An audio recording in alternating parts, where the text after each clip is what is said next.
Yeah, so welcome again, everyone.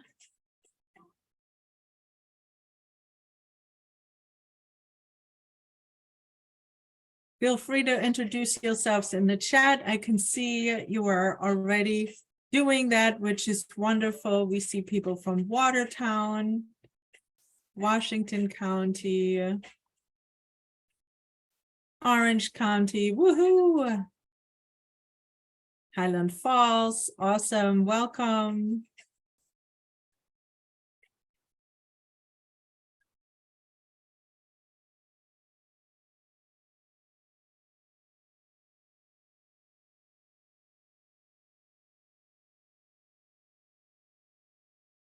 Okay.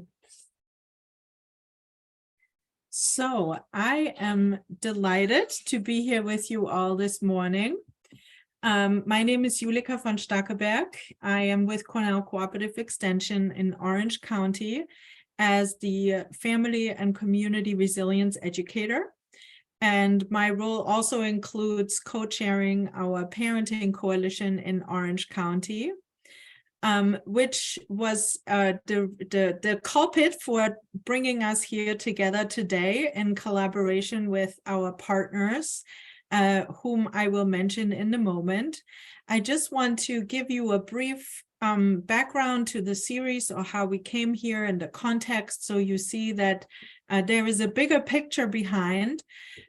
We started collaborating with Cornell Cooperative Extension in Delaware County in 2020 or something like that, so 2021 maybe, with a series on growing resilience. So we discussed topics that relate to supporting families in our communities and building resilience in our communities in order to really ensure the best outcomes for everyone, including our children.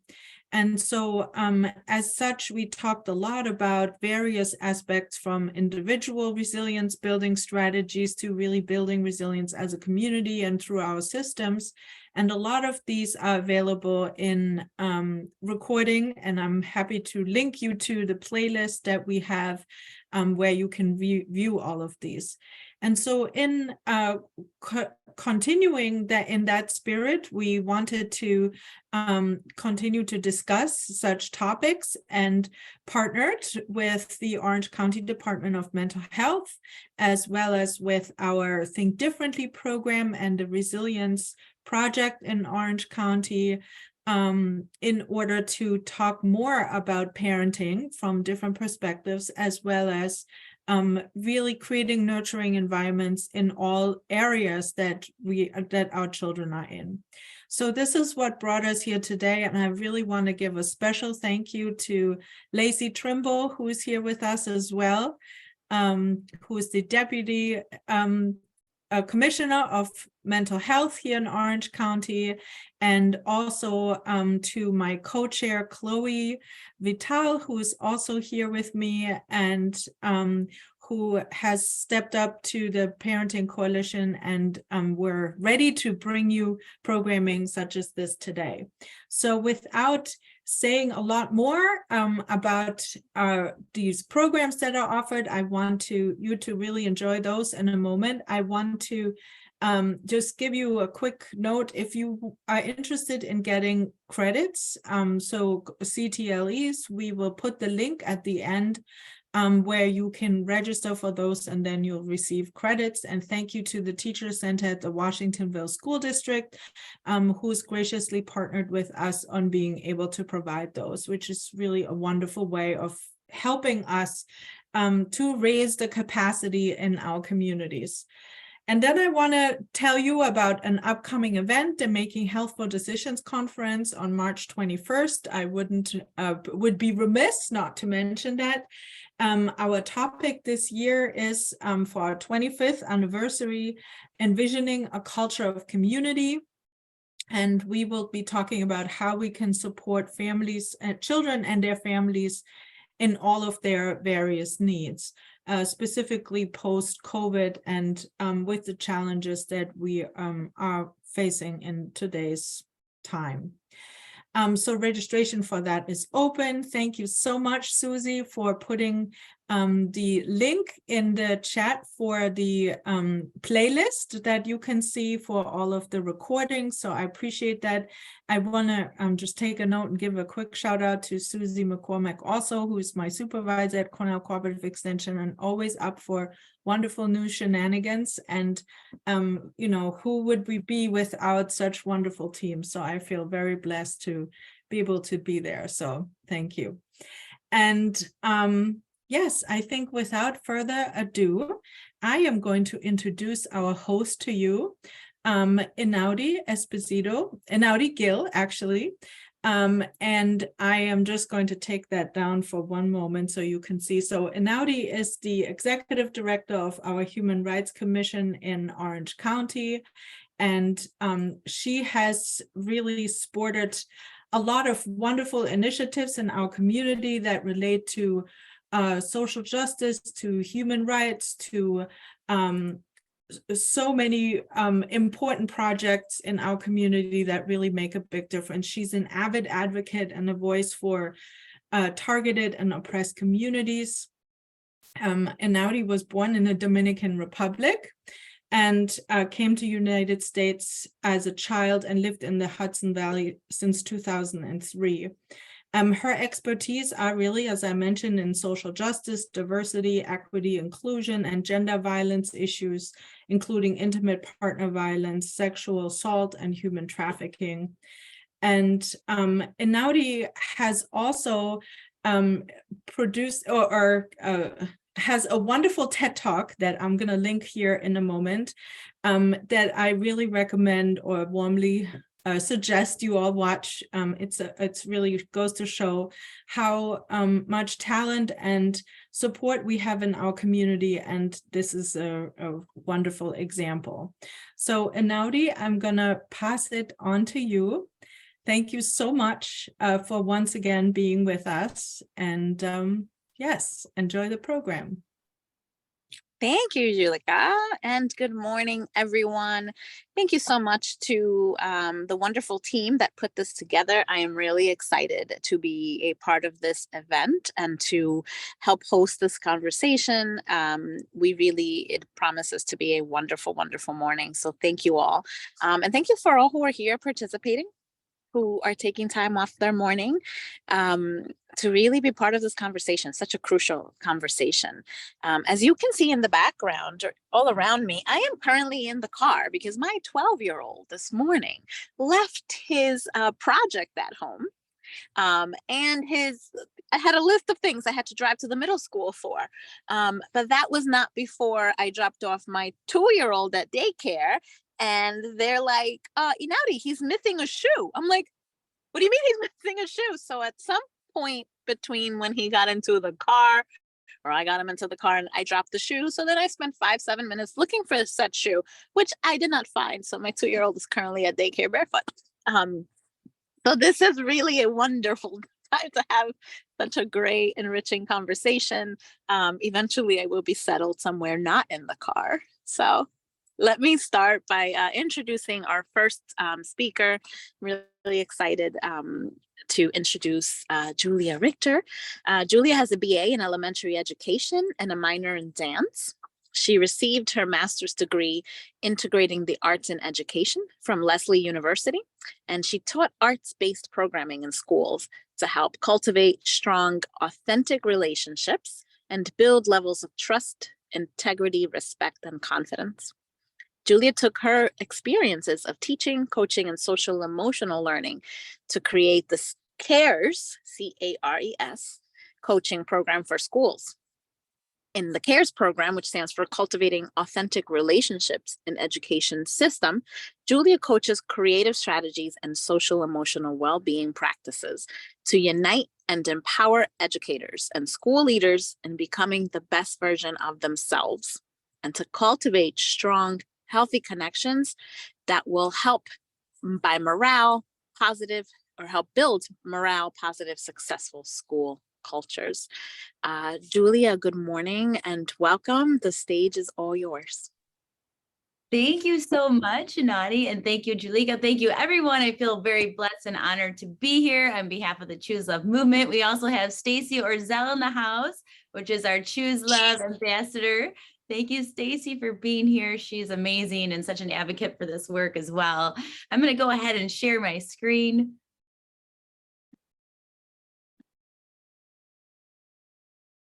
All righty. Well, as we were coming on today, I saw where many of us were coming from. It looks like many of us are parents and have a career as well. I can relate. I have 2 daughters of my own, and I'll share a little bit about them coming up here today. But to start us off, I like to see, where are you in your parenting or teaching journey? So where do you relate here on the screen? Are you a parent to a newborn? Will I ever sleep again? Or to a toddler? What in the world are you doing on top of the refrigerator, and why do you have no clothes on? Or a tween, you're too young to wear that and you're not old enough to watch that. Or perhaps are you a parent of a teen? Wake up, it's noon, get off your phone, pick up this room, and don't you roll your eyes at me. Or are you a parent of a young adult? Call me, I miss you, this house is too quiet. In the chat, I would just love to hear where you're checking in as a parent. And even if you're not a parent, what do you teach? Are you teaching of the newborns, toddlers, tweens, teens, or young adults? All right, great to see where we're checking in today. Oh, yep, we got a little mixture. Wonderful. It's always nice to see who's in the audience and who we're connecting with today. Oh, so fun. Well, if you're wondering where I am in the wake up, it's noon, pick up your room, and get off your phone. And don't you roll your eyes at me. These are my 2 daughters, Shania and Jayla. Jayla is a freshman in high school, and Shania is a junior in high school. So I'm kind of feel like I'm in that stage though too, where they're really busy and occupied with work and extracurricular activities. So almost in that young adult phase where I miss them too, because they're out and about. All right, so as we're connecting together and wherever we're checking in today, we are all here the same as either a parent, an educator, and I'm proud and honored to be here on behalf of the Choose Love movement as one authentic, imperfect parent and educator to another, to educate our hearts. For as Aristotle wrote, educating the mind without educating the heart is no education at all. Love is at the core of our Choose Love movement programming and connects to the heart. This is where beautiful transformation takes place in all of our lives, no matter our age, gender, race, ethnicity, or background, for we are all connected in the want and the need to love and be loved. And I know you had the honor to be able to listen to Scarlett speak last month. She delivered such a powerful keynote, and her story really is transformational. Today, as we spend our morning together, we're going to really dive into the ingredients of the Choose Love formula: courage, gratitude, forgiveness, and compassion in action, and engage in many techniques and strategies that can help all of us here choose to thoughtfully respond with love to ourselves first and foremost, right? We're our biggest critic. And then in turn, be able to support those that we love, those students, our children, in return. So let's dive in. We're going to have some fun together today. I like to start with a check-in, because self-awareness, right? We talk about the 5 castle competencies of social emotional learning, which is self-awareness, social awareness, self-management, responsible decision-making, and relationships. And so if we are aware of how we are feeling, right? And what our thoughts affect how we feel, which affects how we act. And it all starts with self-awareness. So where are we checking in today? Today, in the middle of the week, Wednesday morning. I'm from Milwaukee, Wisconsin. I'm 1 hour earlier than you, but where are you feeling? How are you feeling today? What are those thoughts that are circulating in your mind? If we are aware of those, we can manage our choices better, which does lead to better decision-making and social awareness and relationships. So on a fist to 5, I always do this with my students. 5th being, not so hot today, or 5, you know what?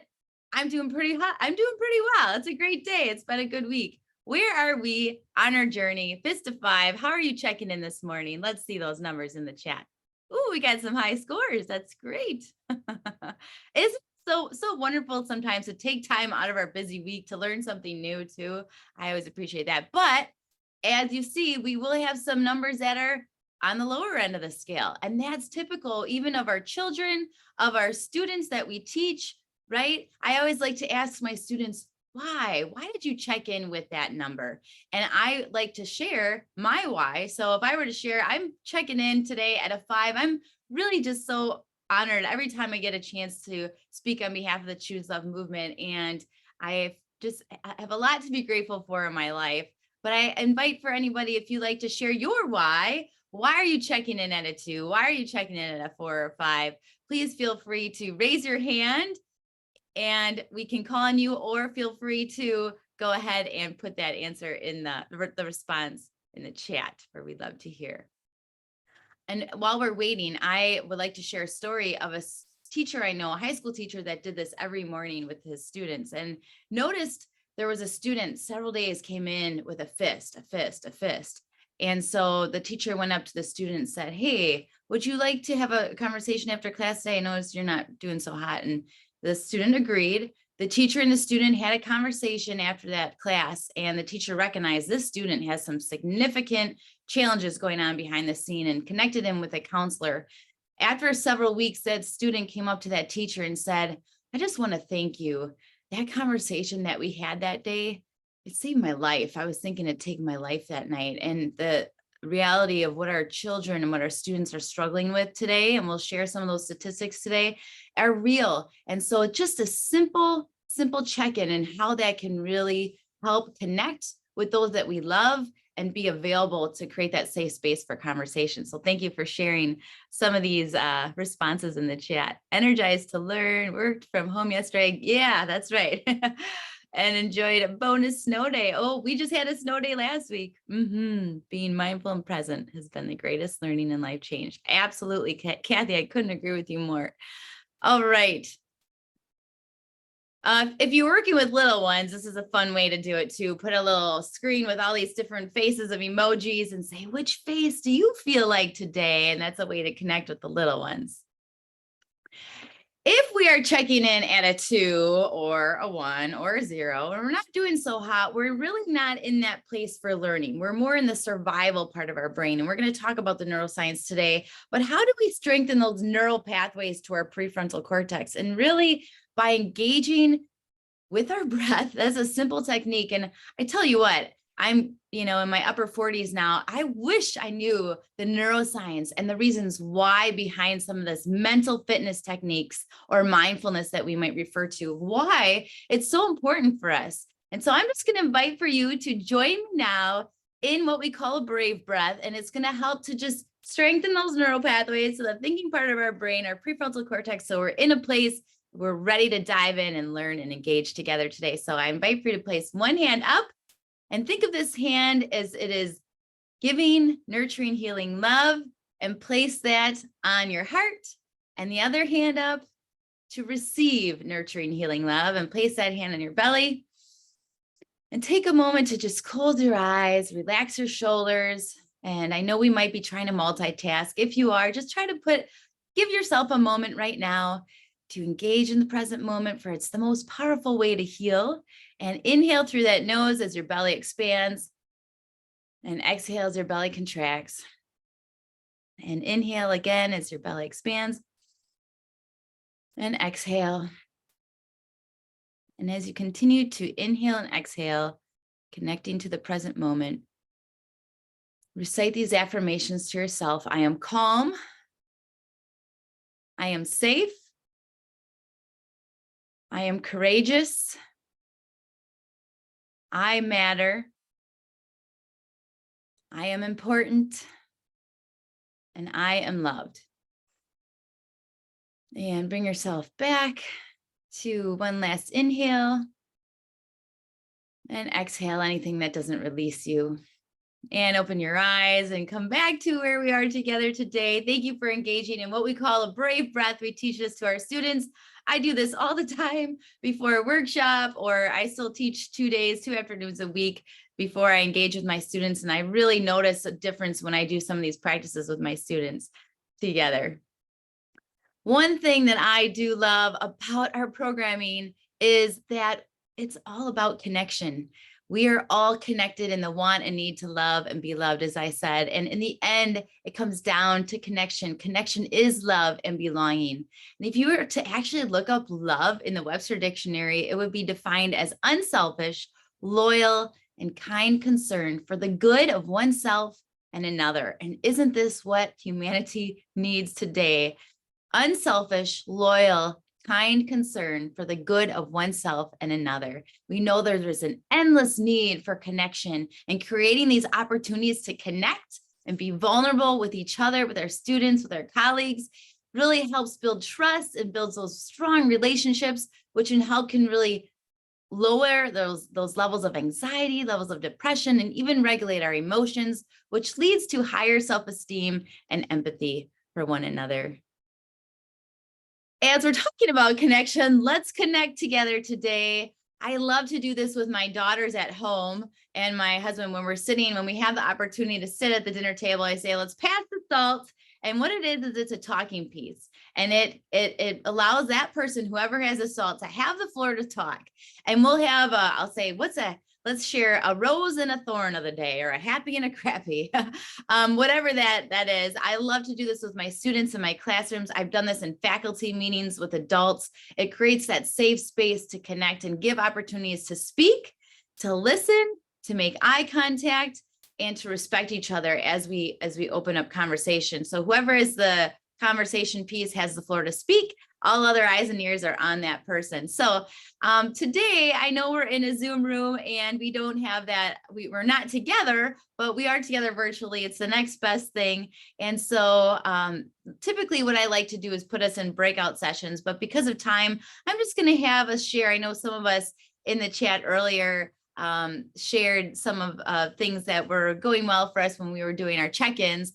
But if you would like to share in the chat, or if I have a courageous person to come off a mute and share what's a rose, a thorn, and a bud that they are feeling right now. So a rose being something that's a success, a highlight, a thorn being what's a challenge or a low light, and a bud, what's something that is something you're looking forward to that you see out on the horizon. And we just have that opportunity to connect and share. So in the chat, if you feel really strong to gravitating towards one of these, maybe it's a rose, maybe it's a thorn, maybe it's a bud, feel free to chat in the box. What is one of your roses, one of your thorns, or one of your buds? And we'll do that together this way this morning. However, if there is anybody that is courageous to raise their hand and come off a mute, that would be wonderful. We'd love to hear from you. So I hear some of these in the chat. Ooh, final session of masters. Ha, yay. Halle, that's a beautiful name. And I know some of us are typing in the chat right now. So we'll give it a minute. It's a new month. Yes, always nice when it's March 1st, right? Thorn, it's still not warm enough here in New York, but close to spring. Isn't that feel great? Oh, your poor sick toddler. Sorry to hear that. Picking up a new vehicle. All right. Great to catch up with a former colleague. Thanks for sharing, Suzanne. Almost paid off the semester's college payment. Yes, for daughter number 2. Very great, Jerry. So this is, as I said, an opportunity to connect with people and an opportunity to connect with your children as well. So an idea for you all. As we continue on with our workshop today, I would love to just have us connect with our why. Why do we show up each and every day to our job? How do we show up as a parent?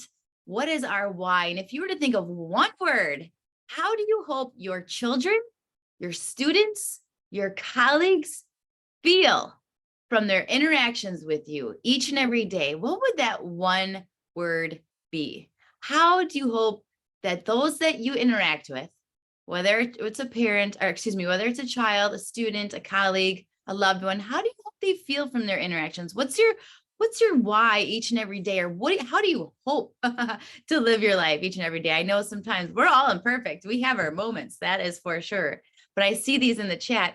Hopeful, valued, connected, heard, supported, loved, safe, amazing, inspired, peaceful. Yes, worthwhile. And if we can always feel these intentions and really breathe these intentions into our hearts, so this is how we want to live our lives. This is how we want to interact with each and every person. It really connects us to the moment. And when we're in that moment of a challenge, where how do we choose to respond, connecting to our why helps us to move forward with a thoughtful response. Because as Maya Angelou shares, and I love this quote, I've learned that people will forget what you said, people will forget what you did, but people will never forget how you made them feel. And isn't that the truth, right? We can remember people in our past. We can remember presentations that really made us feel a certain way, educators or adults that have inspired us, that made us feel that we were acknowledged and cared for and loved and supported, all these wonderful intentions, that you're seeing here in the chat right now. And it's just so powerful if we can always connect with our why. So speaking of how we feel, we're going to dive into what is empathy fatigue. And empathy is feeling people's emotions. You can feel their happiness when they're celebrating something. You can also feel their pain when they're suffering. And in our society today, there's a lot of pain out there. There's a lot of struggles that we live with and we work with each and every day. And for us, that can manifest emotionally, physically, cognitively, behaviorally in many different ways. And so if I were to just share some statistics about the impacts of COVID and what that's had on our youth, especially teenagers. So those of us that have teenagers in our household or that we work with, anxiety is increased by 93.6%, depression, 83.9%, self-harm. And this has to do with cutting, crashing vehicle, attempting suicide, ballooned 333.93%. And, my youngest daughter is part of this statistic. It is real. It is hard. And we feel that pain when we see that they're in pain and they're struggling. Substance abuse, 62.7%, isolation and loneliness. 8 out of 10 teens globally have experienced increased negative feelings as a result. And then 1/3 of families have experienced violence. We know, unfortunately, there's this negativity bias in our world, and we hear a lot of this negativity in the news, and then we feel that pain. And how do we move forward with a thoughtful response? Our teenagers, and are not even our teenagers, I'm sorry, all children, because of this, because of the statistics and the reality of our world that's living in pain, will see that our students are having, as a result, overreactions to everyday challenges. We might see them in our classrooms with negative outbursts or aggressions. We'll see this at home with our children. More frequent stomach aches or headaches, feeling not well as a result, appearing sad, angry. There's inappropriate social interactions that we notice. Trouble with executive functions, with focus. So if you're working in the classroom, if you're working with children, you'll notice that it's hard for them to focus, right? They're all over the place. They're not in their prefrontal cortex. They're in that fight, flight, or freeze response in the survival part of their brain, or falling behind with classwork. So for us, how does this manifest? Well, different ways, right? Emotionally, physically, cognitively, behaviorally. For me, as a school teacher for 20 years, I taught in Title I schools where 95% of students were free or reduced lunch, low income areas, that there was a lot of pain. And, I did that where we go around the circle and share a talking piece. And one day I said, what is one thing you're afraid of? And I'll start. My name is Mrs. Richter, and I'm afraid of spiders. And we went around the room, and one student said, my name is, and I'm scared of walking outside my house at night. The next student, I'm scared of getting beat up by my father. The next student, my name is, and I'm scared of drive-by shootings. And the next student, I'm scared of gangs. I mean, this was the reality of what they lived in. And I would drive home in tears. I just want to take these kids home. How did I cope? I didn't learn how to, choose to thoughtfully respond because we weren't ever provided with these social emotional techniques and strategies to help us do so. All of us here showed up at school, boom, right into content. It's like, leave your problems at the door. Sorry, let's carry on our way. It doesn't work. And so I would drive home, I'd pop that bottle of wine and pour a nice tall glass. And on most days, which were stressful, which were, I'd say the majority of days, I'd polish off that bottle and sometimes tap into another. And this became a problem for me. I grew up with a family that struggled with alcoholism. And so I learned quickly, this is not serving me well. Well, not as quickly as I would have hoped for, but thank goodness sooner than later I did. And I invested in many different programs to help fill my cup, because the reality is we have to put our oxygen mask on first. And if we do that, if we can make sure we are handling stressful situations in a thoughtful way and in a healthy way, we will then be better value to all those that we love and serve, our little ones that are in our lives. And I'm so grateful that that journey led me to the Choose Love movement, as I am now able to support educators, support parents with this work, because I have learned so much and I've been transformed. I have been healed from the inside out through the practices that we're going to engage in together today. And we start with social emotional, we're aligned with the 5 castle competencies of social emotional learning, but also character education, positive psychology, the neuroscience, which is the why behind this work, mindfulness, growth mindset, post-traumatic growth, and we're trauma informed. But as you see in this wheel, it is learning to love our authentic self first, and then implementing these essential life skills into our classrooms, into our schools, which creates that culture of understanding and acceptance for all students, and no matter where. We're in 120 countries, and over 11,000 schools have downloaded our free curriculum. And I can attest, the school that I teach in, again, some of the highest school suspension rates in previous years. And as a result of our Choose Love programming, we've seen such a shift and the numbers of our suspensions that are so limited as a result. And we're hearing this universal language of choosing love and this belief blueprint, which is so powerful. As you know, it starts with this, our why started with this beautiful, precious boy. I know Scarlett shared her story, but he left these 3 words on the kitchen chalkboard that Scarlett found shortly after the tragedy of losing her son. And these 3 words just changed her life. As soon as she saw it, she said, I'm going to spend the rest of my life spreading this message. And those 3 words created our formula. Courage, because it takes courage to do anything. It takes courage to practice any of these character pillars. Gratitude, which comes from nurturing, right? Nurturing means loving kindness and gratitude. Healing means forgiveness, and love is compassion in action. It's what changes our world. And that is the formula that we practice, and it's transformational, not for the kids, but for us adults here. As I said, the courage creates the opening to do all these to practice these character pillars. Gratitude shifts our lens to focus on the positive.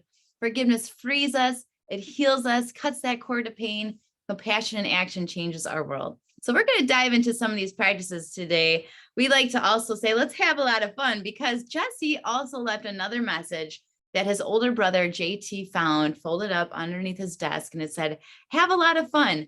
There's so much benefits to having fun and involving play in our life. As we get older, we don't play as much, but we're reminded by those little ones by how playful they are. And we always just want to embrace their playful energy, right? So when we do engage in play, or we engage in movement, or even music, which is what we're going to do right now, it increases those serotonin levels, which really improves our ability to cope with stress and helps us to choose to thoughtfully respond. So let's go ahead and learn the formula in sign language and move our bodies. So here we go with courage, and then we go gratitude, forgiveness, compassion in action. Let's try it. Ready? Courage, gratitude, forgiveness, compassion in action. We say it's the way to choose love. And if you're looking for a fun idea to bring this into the classroom with some music, I'll do this with music, because as you heard, I have a master's in integrating the arts and education, and so many benefits that I've seen as implementing arts and choose love movement programming together. But I'll also say, let's create some of our own phrases. Who's got a number one? And they might raise the roof. Here's our one. Who's got a two? Here, let's stir the pot. So then we'll put the phrases together of their moves that they created, and we'll put it to their favorite tunes, and we'll bring in the formula, and it's just a lot of fun together. So an idea for those of you that like to engage with the little ones. Scarlett shared with you, I'm sure, when she presented, that it takes courage to be grateful, especially when things aren't going your way, to forgive when the person who hurt you isn't sorry, and to step outside your pain to help someone else. As we said, we start with courage, and Jesse, this day of the tragedy, stood by his teacher's side as the shooter stalled to reload his gun and yelled, "Run!" And 9 of the students ran out of the classroom and are still alive today as a result of this courageous act. I keep thinking about, if Jesse can do this, and I can have the courage to show up and do some things that I feel are challenging. And as a result, he was awarded a commander-in-chief funeral and is on the short list for the Congressional Medal of Honor. When we think about courage, we can think of it as something outrageous and crazy, right? We can think of like, oh, courage to go skydiving, or to, rappel down a cliff, or run a marathon, whatever it is. But courage is also that quiet voice at the end of the day saying, I'm going to try again tomorrow, because sometimes at the end of the day, we're feeling quite depleted, right? And just showing up, that takes a lot of courage. Being patient takes a lot of courage. Being an upstander to someone that you see is getting bullied, no matter if it's a child or adult, we need to practice this as adults too, right? That takes courage. And so we always say how important it is. And just by utilizing the languaging of our formula is so powerful in itself. I like to even say to my students, it took a lot of courage for you to come up in front of the class and present your presentation, or that took a lot of courage for you to go help out a student that you saw needed help. So, and we talk about courage too. We also think about how can we be courageous and be vulnerable with our students, because a lot of time we're asking our students, or those that, even our children, to step outside their comfort zone. But how often are we stepping outside of our comfort zone, which is where we grow? How often are we sharing those stories with our students, which really helps us to connect with each other, right? As Brene Brown says, we cannot access empathy without vulnerability. It's the birthplace for creativity, innovation, and change, and our greatest measure of courage. Being vulnerable is a risk we have to take if we want to experience connection. I can't tell you how many breakthroughs I've had with my 2 teenage daughters by just sharing stories. They're in a rough space, and they're being challenged with a lot of stuff. And I was driving with my daughter a few weeks ago. She was sharing a little bit of her story. And at that moment, I almost wanted to tell her what I thought she should do. But instead, I'm like, you know what? I'm going to share a story right now of putting myself in her shoes when I was going through this, and tell her what I did and what I learned as a result. And by me sharing that story, she's brought that story up so many times. And I was so really inspired to see how she chose to thoughtfully respond to that situation because of just sharing stories. And so, if you ask yourself, how likely are you to be vulnerable on a scale of 1 to 5?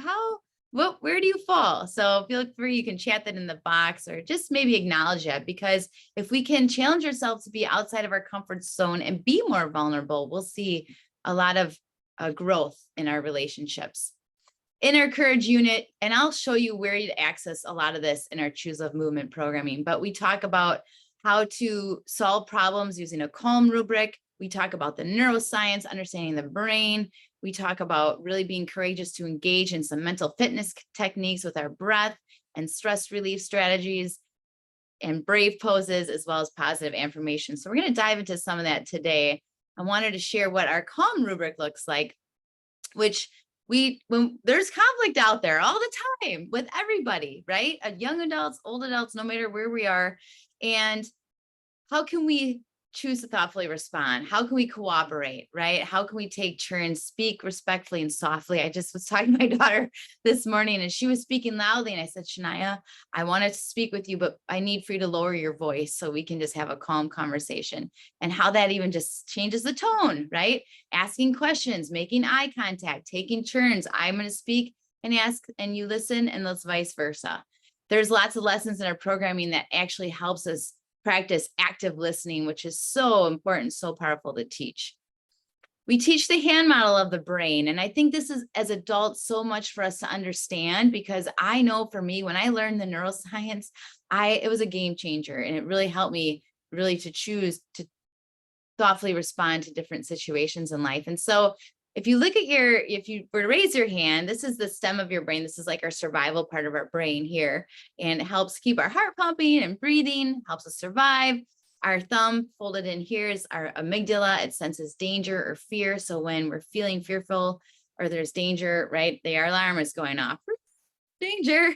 Our fingers fold over. That's represents our prefrontal cortex. It's where we are in our thought space of our brain, where we can think logically and rationally, and it's our really best place of learning. So when we're feeling fearful and danger, what happens?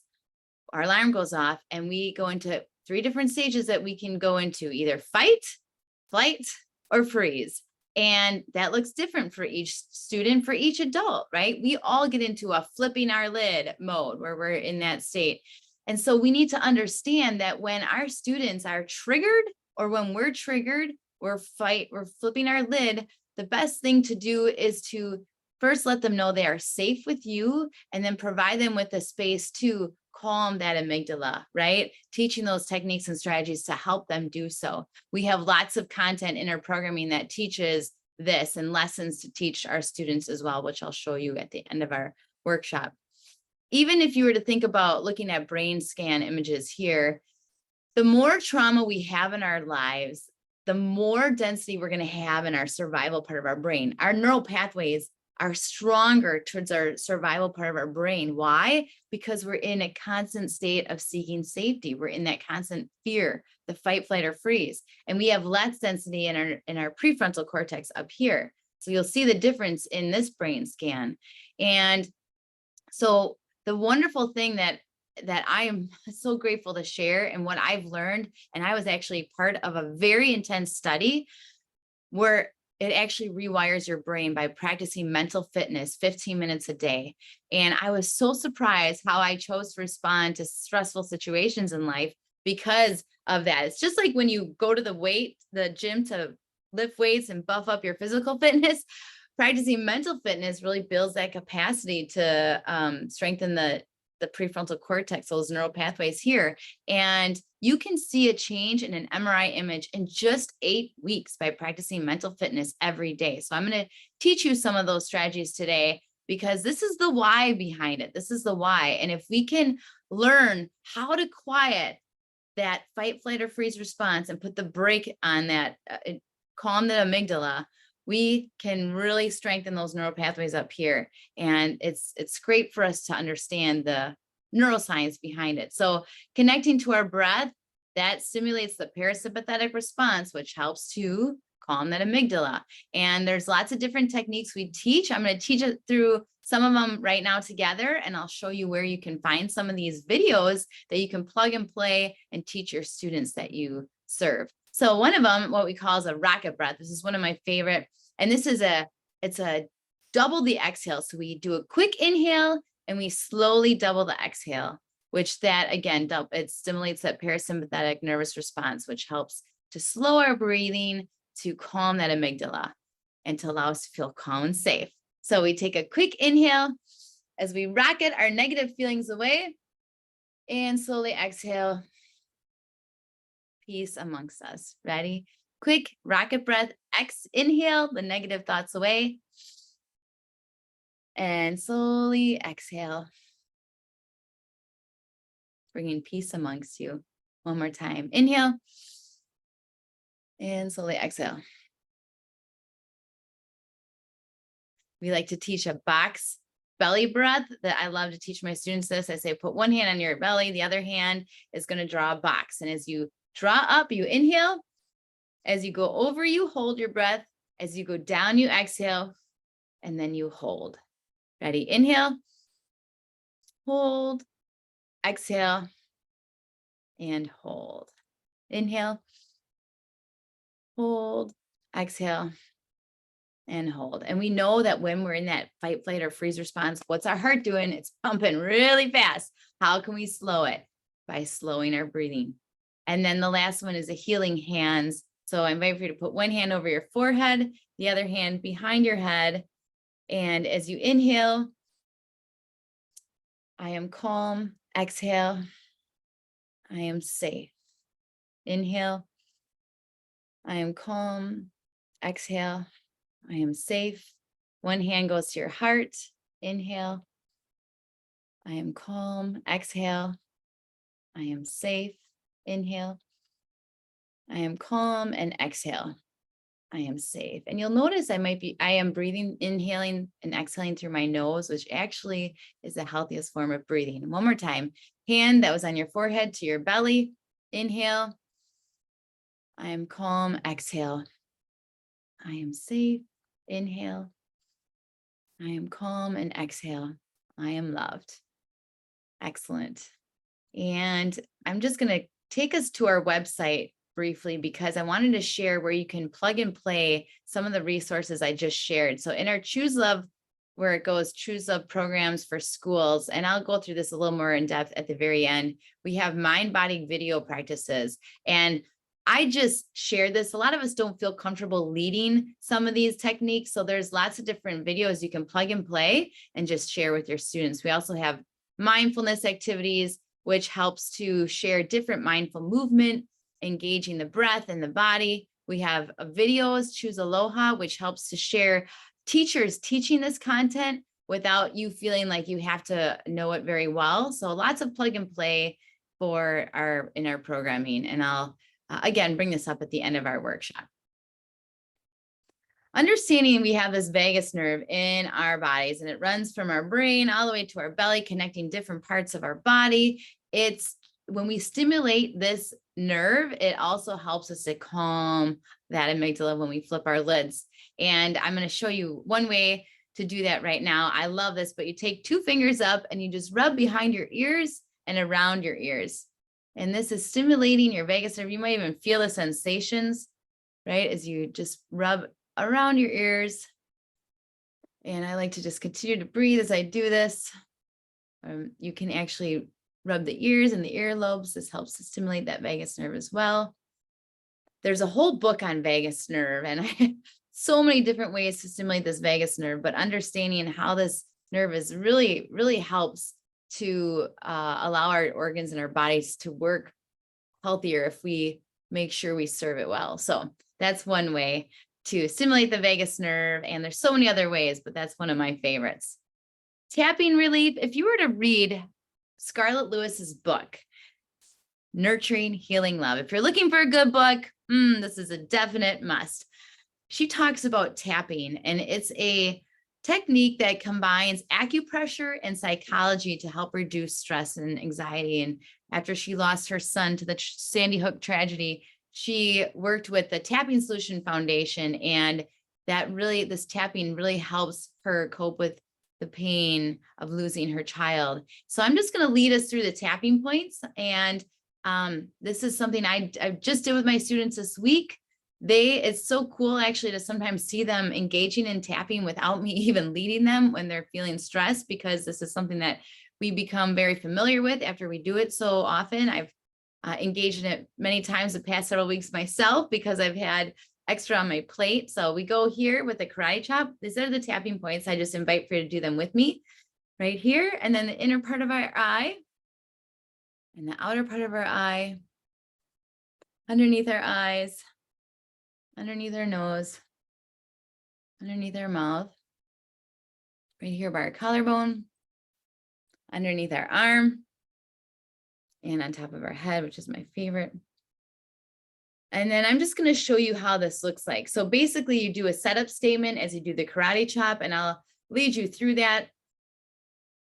And I invite for you to repeat after me, or you can watch if you feel more comfortable. So even though I'm stressed and overwhelmed, I love and accept myself. I'm going to repeat that 2 more times. Even though I'm stressed and overwhelmed, I love and accept myself. Even though I'm stressed and overwhelmed, I love and accept myself. I'm going to go through the rest of the tapping points as I just vent. There's no right or wrong way to do this. Inner part of the eyes, all the stress of being a parent and an educator. Outside of the eye is sometimes too much to handle. Under the eye, I don't know how I'm going to sometimes make it to the next day. Under the nose, I sometimes don't know if I'm able to do everything the best way that I possibly can. Underneath the mouth, but I'm going to just take it one day at a time. Right here. Do the very best that I can. Underneath the arm. And breathe through the challenges. Top of the head, and love and accept myself every step of the way. And that was just 1 round. So the more rounds you do, the more effect you will just feel. I can even feel that after 1 round. So again, it's combining points it's an acupressure and psychology that really helps reduce. If you're looking to learn more, please check out the tapping solution. You can also see it on our resource page, which I will share at the end of the workshop. We talk about brave poses and the power of brave poses in our programming. There's a really powerful TED Talk by Amy Cuddy, and she shares how by engaging in brave poses, which is a pose of confidence with courage, it increases testosterone levels and reduces cortisol in just a matter of 2 minutes. And these higher levels of testosterone in both males, females, it leads to increased feelings of confidence, lower levels of cortisol, and helps to deal with stress. So this is if you Google Amy Cuddy TED Talk, Amy Cuddy, C-U-D-D-Y TED Talk. If you're looking to do this with students, especially older, she talks about how she engages adults with it. So it really helps for the buy-in factor. But if you feel like you've been standing for a while and you want to stand up, get into a brave pose, I say, all right, on a count of 3, we stand up. I do this with my students. I do this before every workshop. And then we go through and state affirmations. So for instance, I am safe. I am brave. I am courageous. I am special. I am important. I matter. And I am loved. And so even when you do this for at least 2 minutes, you'll feel that sense of courage come amongst you. That is what I had to share with courage. We're going to dive a little bit into gratitude. And gratitude is that mind shifter, right? It's focusing on the positive. It helps shift our lens on how we see things, strengthens those neural pathways to our prefrontal cortex where our happy, loving, positive thoughts live, decrease those neural pathways to our survival part of our brain where our negative, judgmental thoughts live. So if you were to share, what is one thing you're grateful for? Oh, I would love to hear right now. One thing you're great, or moment. I love to go to bed at night, put my hands over my heart and just list the moments of the day I was grateful for.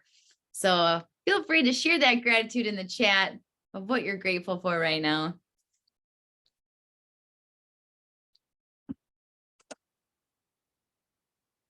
Oh, thank you, Betsy. You woke up. Yay. Oh, thank you, Suzanne. Yes, each moment. Absolutely, Kathy. Being alive. Yes, right? Just the simple things. I would love to share a short video about the science of gratitude. So as the video airs, please write down 1 or 2 takeaways that you gain from this video, and we'll reflect upon that after. But I love the rest of these. Gratitude in the chat here. Children's laughter. All right, here comes our video. Research shows that adopting an attitude of gratitude, simply expressing appreciation and being more thankful, can measurably improve your overall well-being. For example, studies prove that gratitude can increase happiness, reduce depression, and strengthen resiliency. Grateful people often experience reduced blood pressure, less chronic pain, increased energy, even longer lives. People who purposefully express more gratitude report higher self-esteem than those who don't, and they're more likely to help others, a pro-social behavior also linked to greater happiness. People who capture grateful thoughts before bed sleep better than those who don't. Why so many positive changes? Because gratitude actually rewires our brains, kickstarting the production of dopamine and serotonin. Like antidepressants, these feel-good neurotransmitters activate the bliss center of the brain, creating feelings of happiness and contentment. This appears to be self-perpetuating. Research suggests that with regular practice, you'll train your prefrontal cortex to better appreciate and retain positive experiences and thoughts, and to deflect the negative ones. Here are a few simple ways to deliberately cultivate that attitude of gratitude. Celebrate minor accomplishments. Think about what you have rather than dwelling on what you don't. Tell the people in your life something you appreciate about them. Tell yourself too. Volunteer, hold a door for a stranger, or simply smile more, and you'll probably feel better, as kindness and giving are connected to gratitude. Similar positive brain changes can occur from regular meditation and mindfulness. Keep a daily gratitude journal using an old-fashioned notebook or a high-tech app. The science is clear. Give gratitude a go. You'll be thankful you did. So after seeing that video, I'd love to hear in the chat, what were some takeaways that you heard about what gratitude does for us?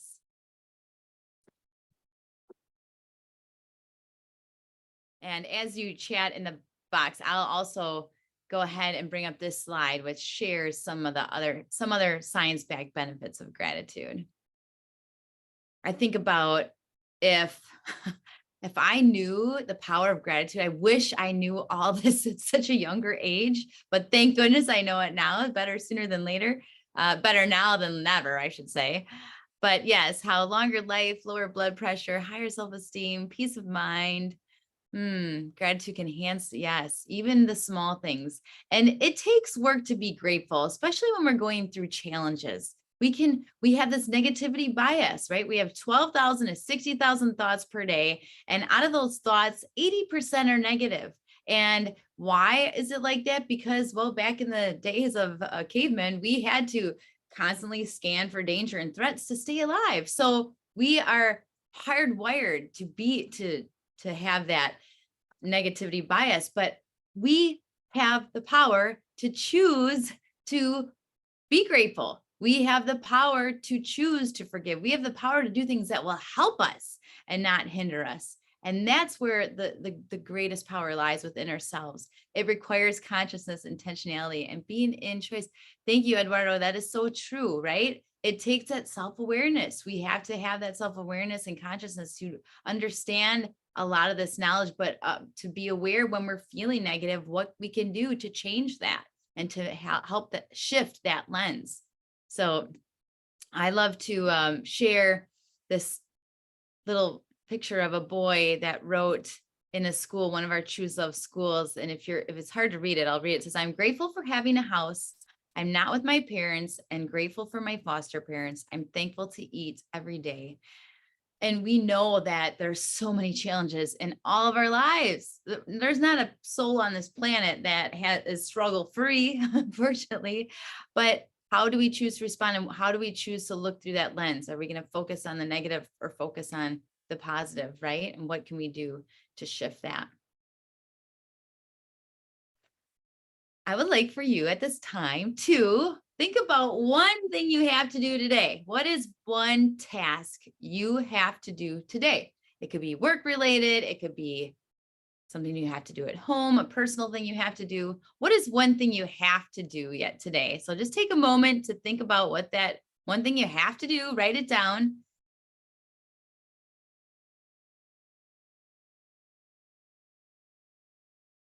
And now I invite for you to cross off that word have and put I get to, right? I get to call my bank, Betsy, right? Because you have a bank where you're able to invest some of your finances and you get to call your bank, right?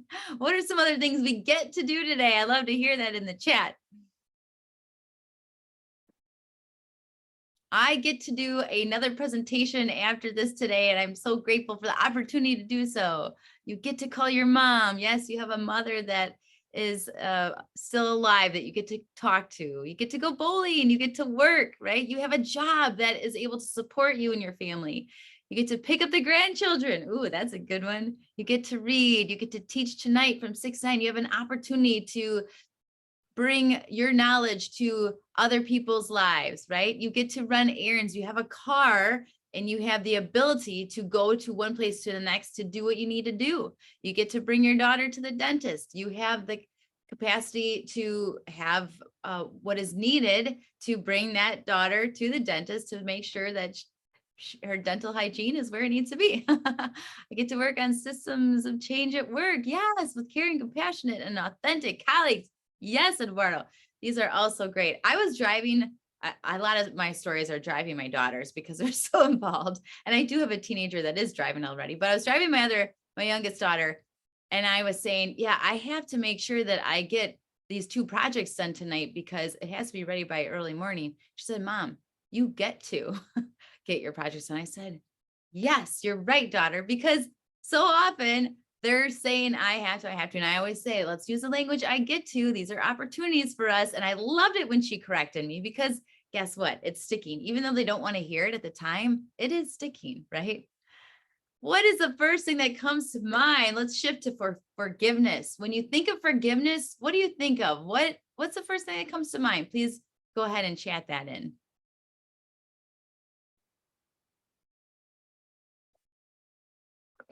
When you think of forgiveness, what is the first thing that comes to mind? Letting go.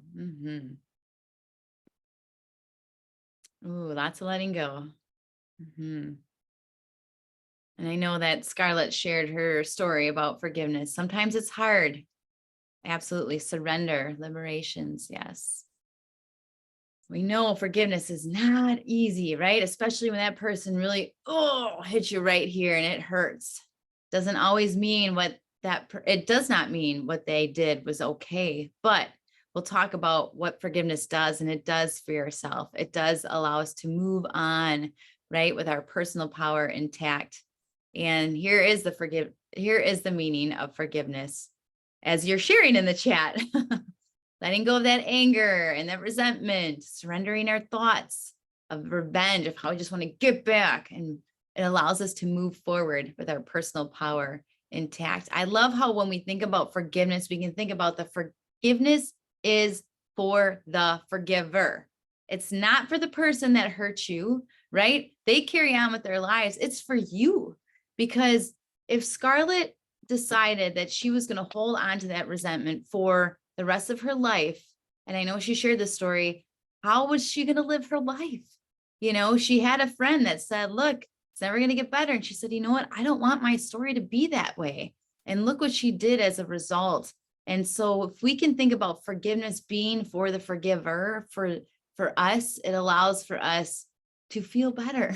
It's just feeling better. And it's not easy, as we know, but the power of forgiveness and knowing that we have that choice, right? It all comes down to that choice. How do we choose to respond? We have the stimulus and we have the response. How are we going to use that space to choose, right? How are we going to practice what we need to do, gratitude, and making sure we're self-aware of where we are to help us grow and move forward and grow through our challenges, because we know that that's where change happens. And I know Scarlett talked about post-traumatic growth.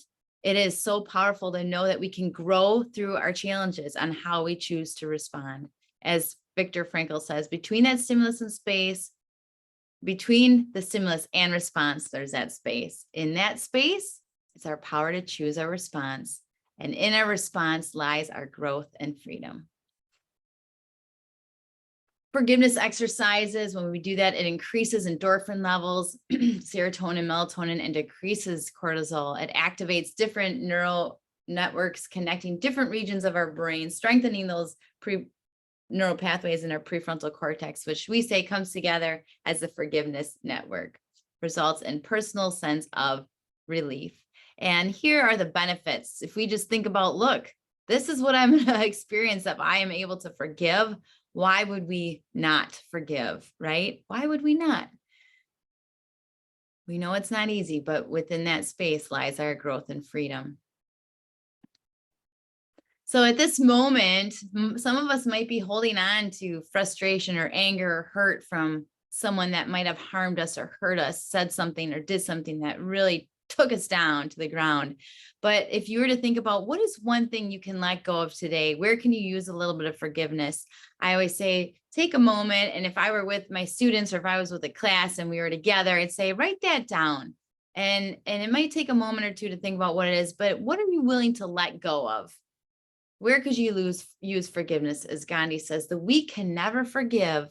Forgiveness is the attribute of the strong. And so where could you use a little forgiveness? And I invite for you to just, whatever that thought is, send it into your hand. And what I like to do is we just clench our fists and then we hold it up in the air and we squeeze really tight as we feel the heaviness of our hands. We feel that weight. We feel the tension as we squeeze really tight. That's how it feels to not forgive. And we think about, if we're holding on to this, how is this serving us? Is it helping us or is it hindering us? What can we do to help us? And at this time, when you're ready, we let it go. And so we take that tension, we take that pain, and we release it and we let it go. And that is a way, that's what forgiveness does. So that's an exercise you can do with your students or your loved ones. Had a little timer there for us to do it together. We also teach this tense and release breath, because when we're feeling tense, we feel tight, right? It doesn't feel good. But by releasing it and letting it go, it allows for us to heal. And so there's a forgiveness breath we call tense and release. This is really powerful. I do this sometimes at night before bed when I feel like I can't rest. I've taught this to my teenage daughters. I've led them through it sometimes when they're like, I can't sleep. And it's, you inhale as you tighten muscles of your body, and exhale. So you can inhale and tighten all the muscles in your face. Exhale and release. Inhale, tighten the muscles in your hands. Exhale and release. And then inhale, tighten the muscles in your legs. Exhale and release. And inhale, tighten all the muscles in your body. Exhale and release. Notice that sensation of freedom that you might feel within your body. And that is a practice that you can engage in and teach others to do the same. We teach the 4-step apology because in our programming or in everyday life too, we know it's not always easy to even just ask for forgiveness or say, I'm sorry. You can just say, I'm sorry. Okay, fine, I accept. But how can we really, really, really show what we're sorry for and ask for forgiveness? So I've had to do this. I notice I'm doing this more with my daughters, especially when I have a moment where I'm flipping my lid and fight, flight, or freeze response, and I'm not handling something very well. And then I go through this apology step and I say, I'm sorry for, freaking out on you or yelling or whatever I did.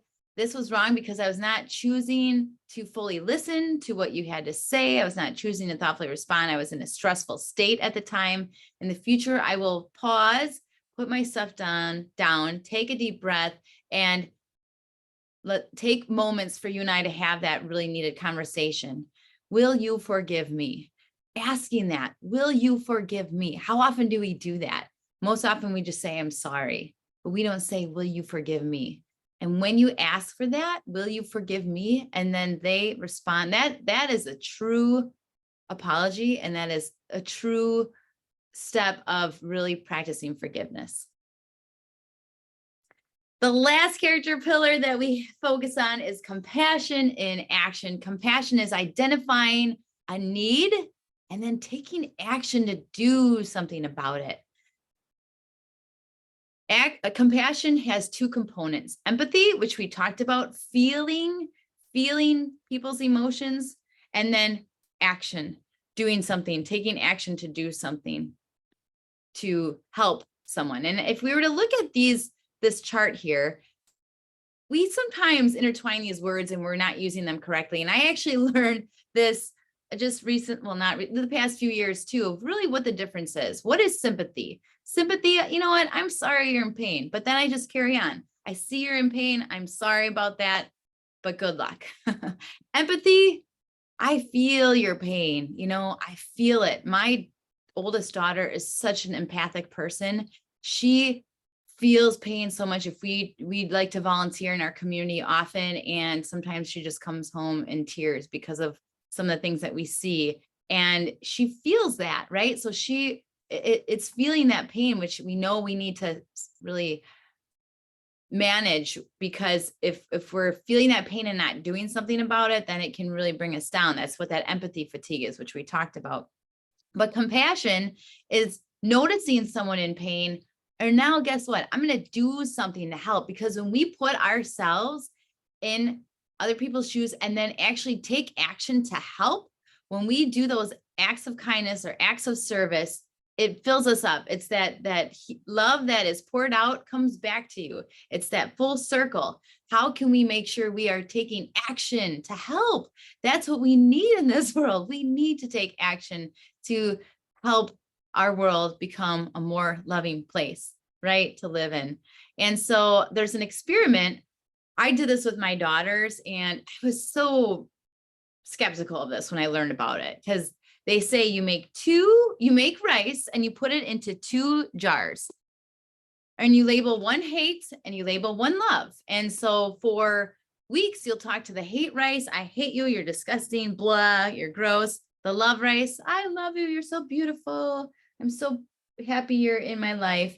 And when we were quarantined, because it was shortly after I learned about this experiment, I told my daughters, you know what, we're all at home. We're just going to try this experiment. I don't think it's going to work.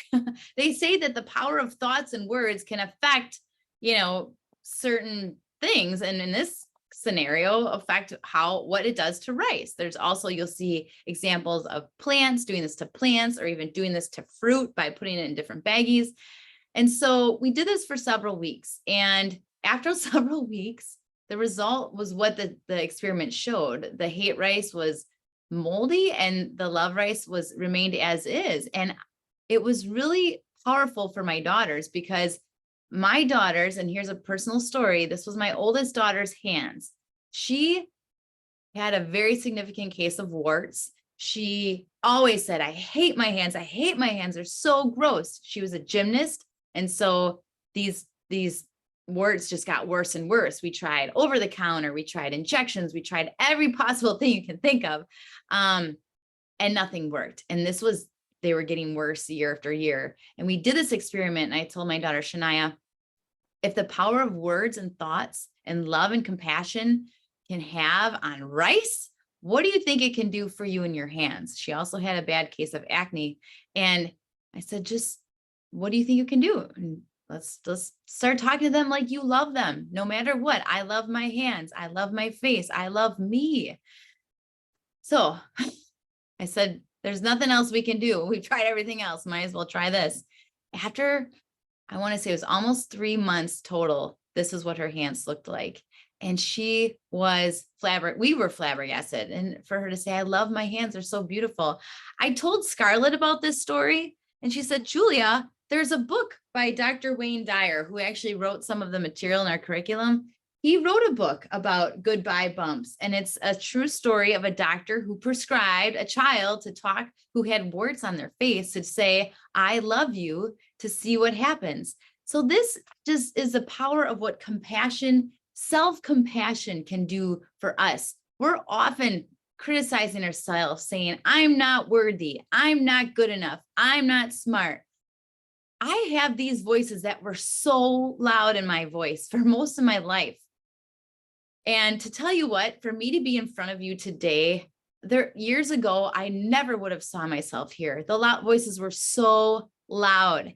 And I learned how to quiet those voices through a lot of what I'm teaching you, because we have that power to do so. We also have the power to just let those voices take over. But if we use loving, self-compassionate, I am statements, I am amazing, I am unstoppable, I am fearless, I am brave, I am grateful, I am capable, I am statements, the power of I am. I wrote, and you'll see in a minute, just even writing some of these I am statements on mirrors or on your kitchen, and a billboard, not a billboard, but a whiteboard on your refrigerator, which I try to do, how that really helps in just shifting that lens, right? Oh, what is the name of the author in the book? It is called Goodbye Bumps, Talking to What's Bugging You by Dr. Wayne Dyer. And Wayne, W-A-Y-N-E, last name D-Y-E-R. So I highly recommend, if you work with the little ones, just the power of self-compassion and what just the I am statements can do. We teach a technique called havening, and this also focuses heavily on self-compassion, kindness, and self-care. I just did this with my students yesterday. I still teach 4th and 5th graders, and I teach our Choose Love content as well as movement art integration. But we do, and I'm going to show you what the healing touches are. Havening is a combination of, actually, it's a psychosensory technique which raises the feel-good chemicals on your brain and helps to put that brake on the fight-flight response, sending signals to the amygdala to be calm and safe. And it's based on neuroscience and research as well. So we do these, when we do this touch, it generates an exponential amount of delta waves to your amygdala saying, I am safe, I'm calm. So we go like this across our forehead and down by the side of our face. I am calm, I am safe, I am loved. And this, by the way, is why we love washing our face so much, because doesn't it feel good? I wash my face even better at night when I know about this. And then we do the hands. I am calm, I am safe, I am loved.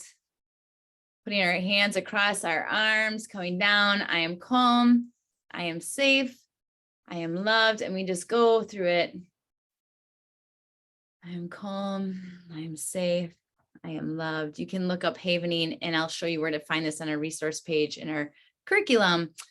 We had a Choose Love ambassador who was a Rwanda genocide survivor who came to the United States, and he became part of the movement. He really struggled with the post-traumatic stress of what he lived through, and we taught him havening. And after doing havening for a chunk of time, he said he was able to get off some of his anti-anxiety depression because of it. And so just some of these simple techniques, really building that mental fitness capacity to our prefrontal cortex. And asking ourselves, what can you give yourself to practice self-compassion, right? What can you commit to giving yourself more of? Is it more kind words, those more I am statements? Is it more time to allow yourself to grow, to allow yourself to be present in the moment? Some praise, right? Honoring and acknowledging the good work that you do, space to grow. Perhaps it's permission to set boundaries. So much of us are asked to do so much all the time, but can you give yourself the permission to say, no, I cannot take that on at this time. I appreciate you asking, but I need to say no, right? Is it permission to giving yourself time to rest, to validate your feelings, and then to practice forgiveness? So I just invite for you, whatever pops up, whatever connects to you right now, take a moment to write down, what are you committed to giving yourself more of, to practice self-compassion? And then ask someone to help hold you accountable. Ask a friend, say, you know what, I'm going to try to commit to giving myself whatever it is. And can you ask me every Friday how that's going, so I can have someone help hold me accountable? Because when we have accountability in our lives, there's a quote by Shirzad Shamin, says 500% more likely to follow through with what we're striving to achieve. So I want to just highlight, if you are looking to integrate some of our Choose Love formula into your life, we have a daily dose of love email that is really powerful, highlights what's going on in our world that chooses love. We have a calendar with different themes, using gratitude jars, gratitude journals, I am statements, gratitude letter writing, a forgiveness box, having that in your house or your school, wherever it is. So when you forgive someone, you just, let it go, put it in there. Compassionate community service projects. We know when we put love into action, how that fills our cup up. Utilizing the Choose Love language, just the formula of what we talked about, how that is so transformational in itself. Even caught you choosing love. If you're in a school, I caught you choosing courageous. I caught you choosing to be grateful. And then have some sort of a celebration when you fill that cup up or that marble jar.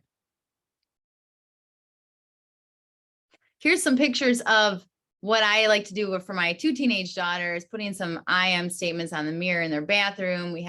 I put the calendar on our chalkboard with some quotes. We have, this is my daughter's gratitude jar, and on their lunch, they'll put their lunch together, and I'll often put the daily dose of love quote on a napkin and put it in their lunch box. My youngest daughter, who's a freshman, says in her table, they're like, oh, what's the daily dose of inspiration today? And my daughter will read it. So even if you're not in a school, how you can actually incorporate some of these ideas into your home. So I shared some of these here, but I wanted to highlight, we do have free events, podcasts, spotlight webinars that everybody's available to partake in. We also have extension programs. We have a Choose Up for Homes, Choose Up for Infant and Toddler, Choose Up for Schools. All you need to do is go into chooselovemovement.org. We're in the process of updating our website. So what you're going to have to do is log in order to get the resources. But I'm going to just show you right here. Programs, if you go to education, you'll find out if you want to bring some trainings to your schools or your organizations, you can check them out here. But then you'll find our Choose Up for Schools program. So in our Choose Up for Schools, you'll find downloadable free curriculum, pre-K through 12, infant and toddler, that's easily accessible. We have different, also, if you look at the family and lifestyle programs to bring this into your home, community engagements. And if you're looking to become an ambassador or a Choose Up advocate, we'd love to have you join us. Resources here, this is where you'll be able to find some of the free printables to print out. You'll find some resources that I share with you on tapping, our extension programs, and just there's so much available on our website. Just have some fun looking through some of it. Ways to give, and we are we're a nonprofit, so we love to have anyone who's willing to support us. We have those free events, podcasts, webinars you can check out, and it's all right here, chooselovemovement.org. So I wanted to share that with you. As we bring this to a close, I just invite for you to think about, how are you going to choose love? Choose love for those children, even though they test your limits and test your patience. Choose to love those colleagues you work with, even though sometimes you might not see eye to eye, but how can you practice the formula of being grateful for what you do have with them, being forgiving and compassionate? And ultimately, how will you choose to love yourself? For as Lucille Ball puts it, love yourself first and everything else falls into line. I know that's where my transformation started. I had to invest in myself first before I could serve those that I love better. So may we all choose love, for love always wins. There's a song I love by Carrie Underwood, if you happen to know her. She says, love is smile, love is power, love is a smile, love reaches out, love is the remedy, love is an answer, love is the open door, love is the only thing worth fighting for. I believe in the end, love wins. So thank you for your time. I'm so grateful for your participation and engagement. I also ask if you would be so kind to just fill out a brief survey for our time together today. And there is the QR code. You can capture it with your phone, or if you click on the survey link, actually, I would just capture the QR code. I can also put the survey link in the chat for you to grab. So thank you for your time. I'll leave this up for a second so you can capture that. And then I also have, if you're looking to ask questions for myself or Stacy, feel free to reach out. I'll put our information on the, here we go, in the chat. You'll see the, whoop, you will see the link for the survey. There you go. And then the next slide is Stacy and my email. Feel free to reach out anytime. Thank you, Julika. Thank you so much, all of you today, for this opportunity. Julia, thank you so much. That was incredible. You're getting awesome feedback in the chat box. We do have 1 or 2 minutes for any audience questions. So if anybody would like to ask something that they feel that the group would benefit from the answer, please go ahead and write it in the chat. I do have a question, Julia, as a parent myself, right, who is also struggling with all of my own stuff, right? But also seeing my preteen struggling with all the things you have discussed. One of the questions that I have for you is, how do we balance using the choose love method, right? And also holding expectations, whether it's for organization, whether it's for, my 12-year-old hates doing math, and because he hates it, he's just choosing to, nope, I am not going to pay attention. I'm not going to put an effort. Instead, I'm going to clown around in class. How can, as parents, we hold accountable, right? And have expectations, but at the same time, be empathetic and mindful of the process and things he's going through. Yeah, that's so great. I know it can be such a challenge, right, to be a parent. And I found with my children, the best way that I can help them is really just having an opportunity to talk, but empowering them with how are they, like, having that conversation and asking them, what are some options that you think would, by even using our formula, like how can you be courageous to choose an option or two that you will be proud of, right? And when I feel like when I tell my daughters what to do, it doesn't always go well. But if I flip that around and I use this coaching strategy to ask, what are you struggling most with? And can you tell me more about that? And, you know, after we talk through some of this, what are some things that you think might help you? You know, if you can maybe think about what is something you could do that you think that would help you through the situation. And then, you know, thinking about the formula, how can we practice some of the formula through that? And then ask them, okay, now what do you think you can commit to doing? And how can I help support you? And how can I help hold you accountable? And I've noticed when I've had those conversations with my daughters, having them come up with the options, having them come up what they're going to commit to doing, and then saying, how can I support you and hold you accountable? Please tell me, how can I encourage you? Because I want to help support you the best that I can.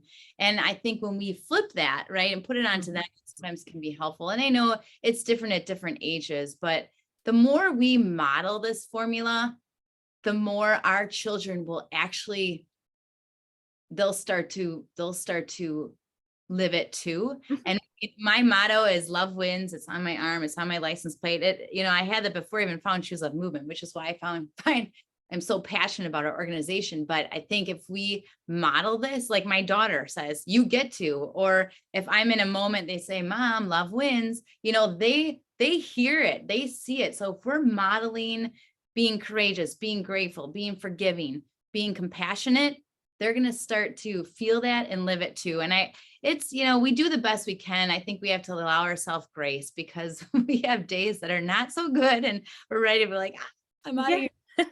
No, but I also thank you for that. Love the fact that you are encouraging and empowering them to be part of the process of accountability, right? Because it is so different when, as a parent, we say, well, I'm going to take away your phone if you don't do this, versus, you know, what do you think? How will we hold you accountable? How will you hold yourself accountable? So I love that. Thank you so much. I don't see any questions on the chat, just lots of gratitude for you and your presentation and the program that you are an ambassador for. So thank you for sharing your knowledge. We have a whole 1 minute brain break. So we want to encourage folks to take a deep breath. If your camera's on, shut your camera. Once again, thank you, Julia. So much. And folks, we will be back at 11. So let's take a minute to take a deep breath and we'll be back. Thank you. And thank you, Stacy. I know Stacy is actually also my name here, and she just put a comment in the chat too. So Stacy and I came on with the same name here, but thank you. Thank you, Stacy. Thank you for your support being here today too. And thank you, all of you. Thank you, Anadi. And I said that correct, right? You I love did. it. Thank you. Thank you. Have a wonderful rest of your day. I feel very honored and grateful. Thank you. All right, Folks, we'll be back in about a minute or so. All right. So just take a minute to take a deep breath. thank you.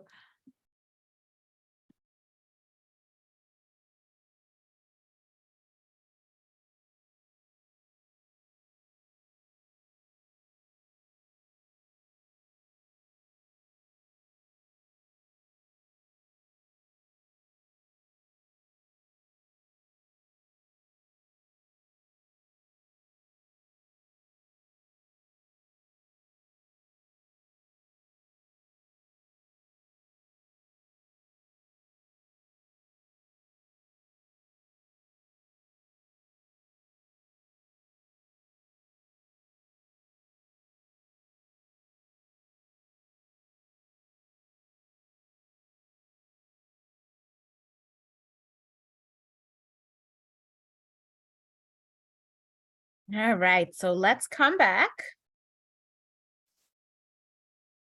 I hope you all got to have some water, walk around a little bit, or do what you got to do. I put my dog away because he was about to start barking.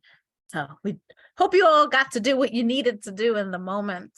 I am happy to introduce our next awesome presenter. I'm starting to see some faces come back. Thank you for turning on your cameras if you're able to and willing to. Let me introduce to you all Leslie Priscilla. Leslie, say hi. Hi. Leslie is a first generation non-Black. Leslie, help me. Chicana with an X. Is it still pronounced Chicana? Yes, the X represents the indigeneity. So Okay. it's still Chicana. Perfect, thank you. So Leslie is a first generation non-Black Chicana with a Raramuri lineage. She's a mother to 3 bicultural children and a certified parent coach with over 14 years of experience. Leslie shares her medicine by offering coaching, workshops, support, and advocacy for Latinx, Chicanx families locally, nationally, and internationally by Latinx parenting.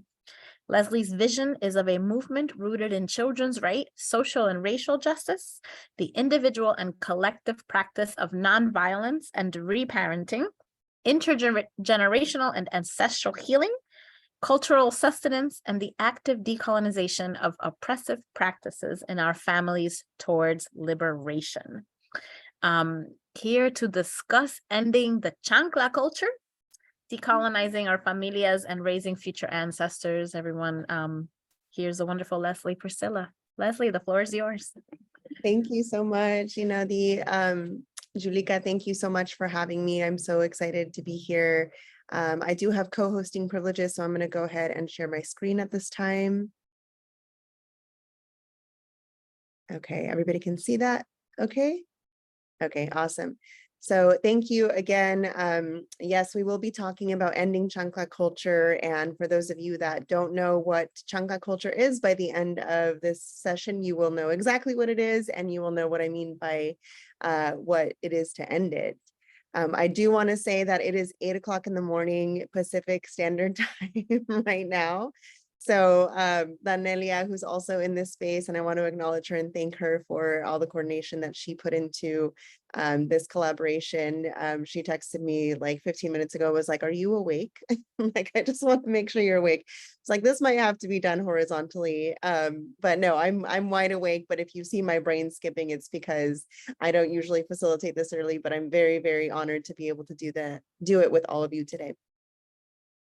Okay, so just want to make sure that we are in gratitude, you know, for having the privilege of being in this space.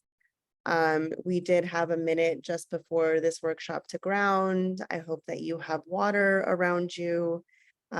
For people who come from, you know, Latinx lineage, some of the stuff that I shared today will feel very familiar and also could feel somewhat activating.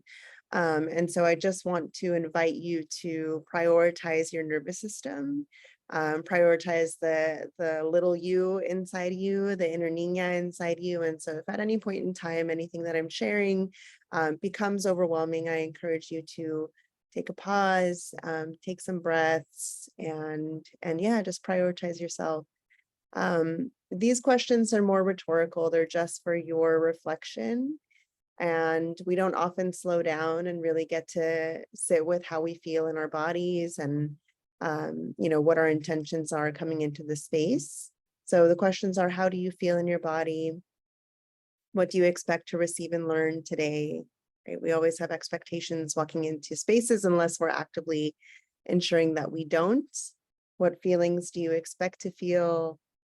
And so just, you know, just be aware of those without judgment, just notice them. But yeah, just these are more just for you.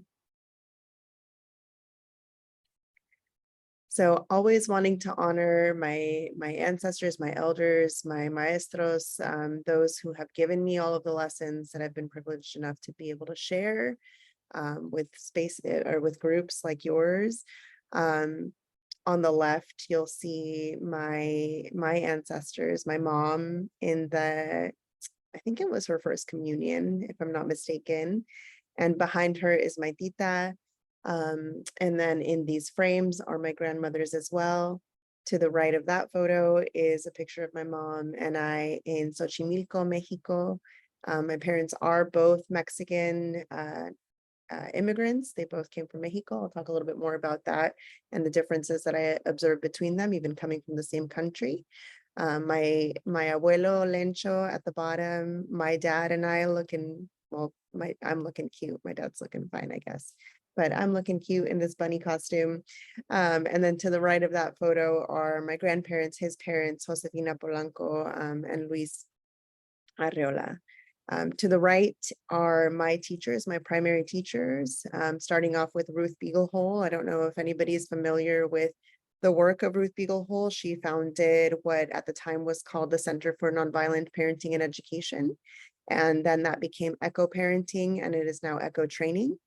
She's no longer affiliated with Echo. And so when I say I was trained by her, I want to make very clear that I was trained by the OG. I want to make sure that I communicate that I was trained by the OG, by the founder of that organization.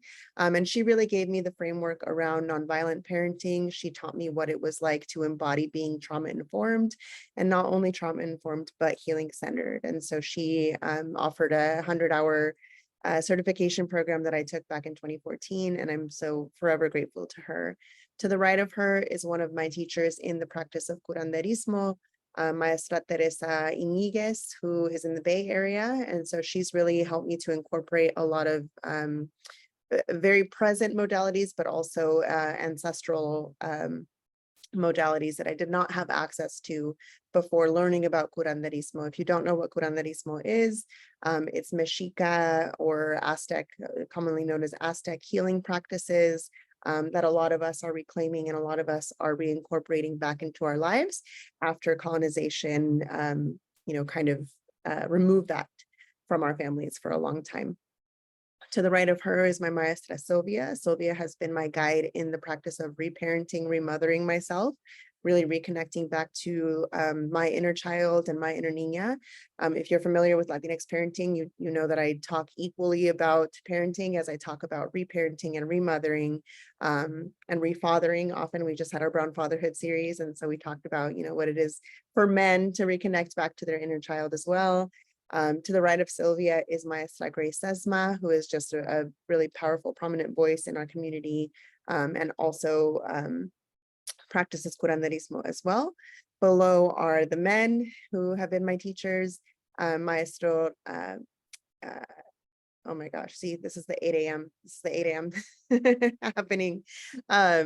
Maestro Manuel Samaripa, who's the founder of the Institute of Chicana Psychology, a great teacher of mine who has taught me a lot of the academic things that I have learned. Actually, a lot of this presentation was developed because I have taken his offerings and his classes that are specific to the history and understanding the complexity and the context of Latinx families. And in the middle is Maestro Jerry Teo. He is the founder of the National Compadres Network. And I say this to, I hope that y'all are writing all of their names down and are going to go and drink from the source as well, because they're just such amazing human beings. Maestro Jerry Teo is the author of Recovering Your Sacredness. He's local here in California as well, and is just an amazing human being. And to the right of him is Maestro Ricardo Galvan, who is also another teacher in the practice of curanderismo. And so always want to just make sure that you all know that I am not making anything up, that I do, really glean from the lessons that I am offered by these individuals, and especially by these individuals. So these are my little ones. I have 3. They are 11, 5, and almost 4. Danelia, who's in this space, was also my doula. So she was here when my youngest was born, and helped guide me into that birthing space. And so shout out to Dane and actually I gave birth right where I'm sitting. I don't know if that's I gave birth at home in my room, and I'm currently in my room, and my desk is set up right where the birth tub was. And so I'm just really channeling that birthing energy right now, especially because Dana is here. But I am a first generation Chicana. You can spell that with an X, you can spell that with the CH. And what it means is that I am first generation, born in the United States, first in my family. to be born here, well, but in my parents. And I was born in Santana. Santana is about 78% Latino, Latina, Latinx. This is a Hashiman and Tongva and Quiche territory. And so definitely wanting to acknowledge that we are caretakers of this land that I'm on. I'm the daughter of immigrants from Mexico. My mom is from Chihuahua, Mexico. My dad is from Colima, Mexico. And I also have Raramuri Tarahumara lineage from the central region of Chihuahua on my mom's side. And so I have become more comfortable identifying as a reconnecting Indigenous person, and just really trying to reclaim a lot of the practices that have been lost as a result of colonization.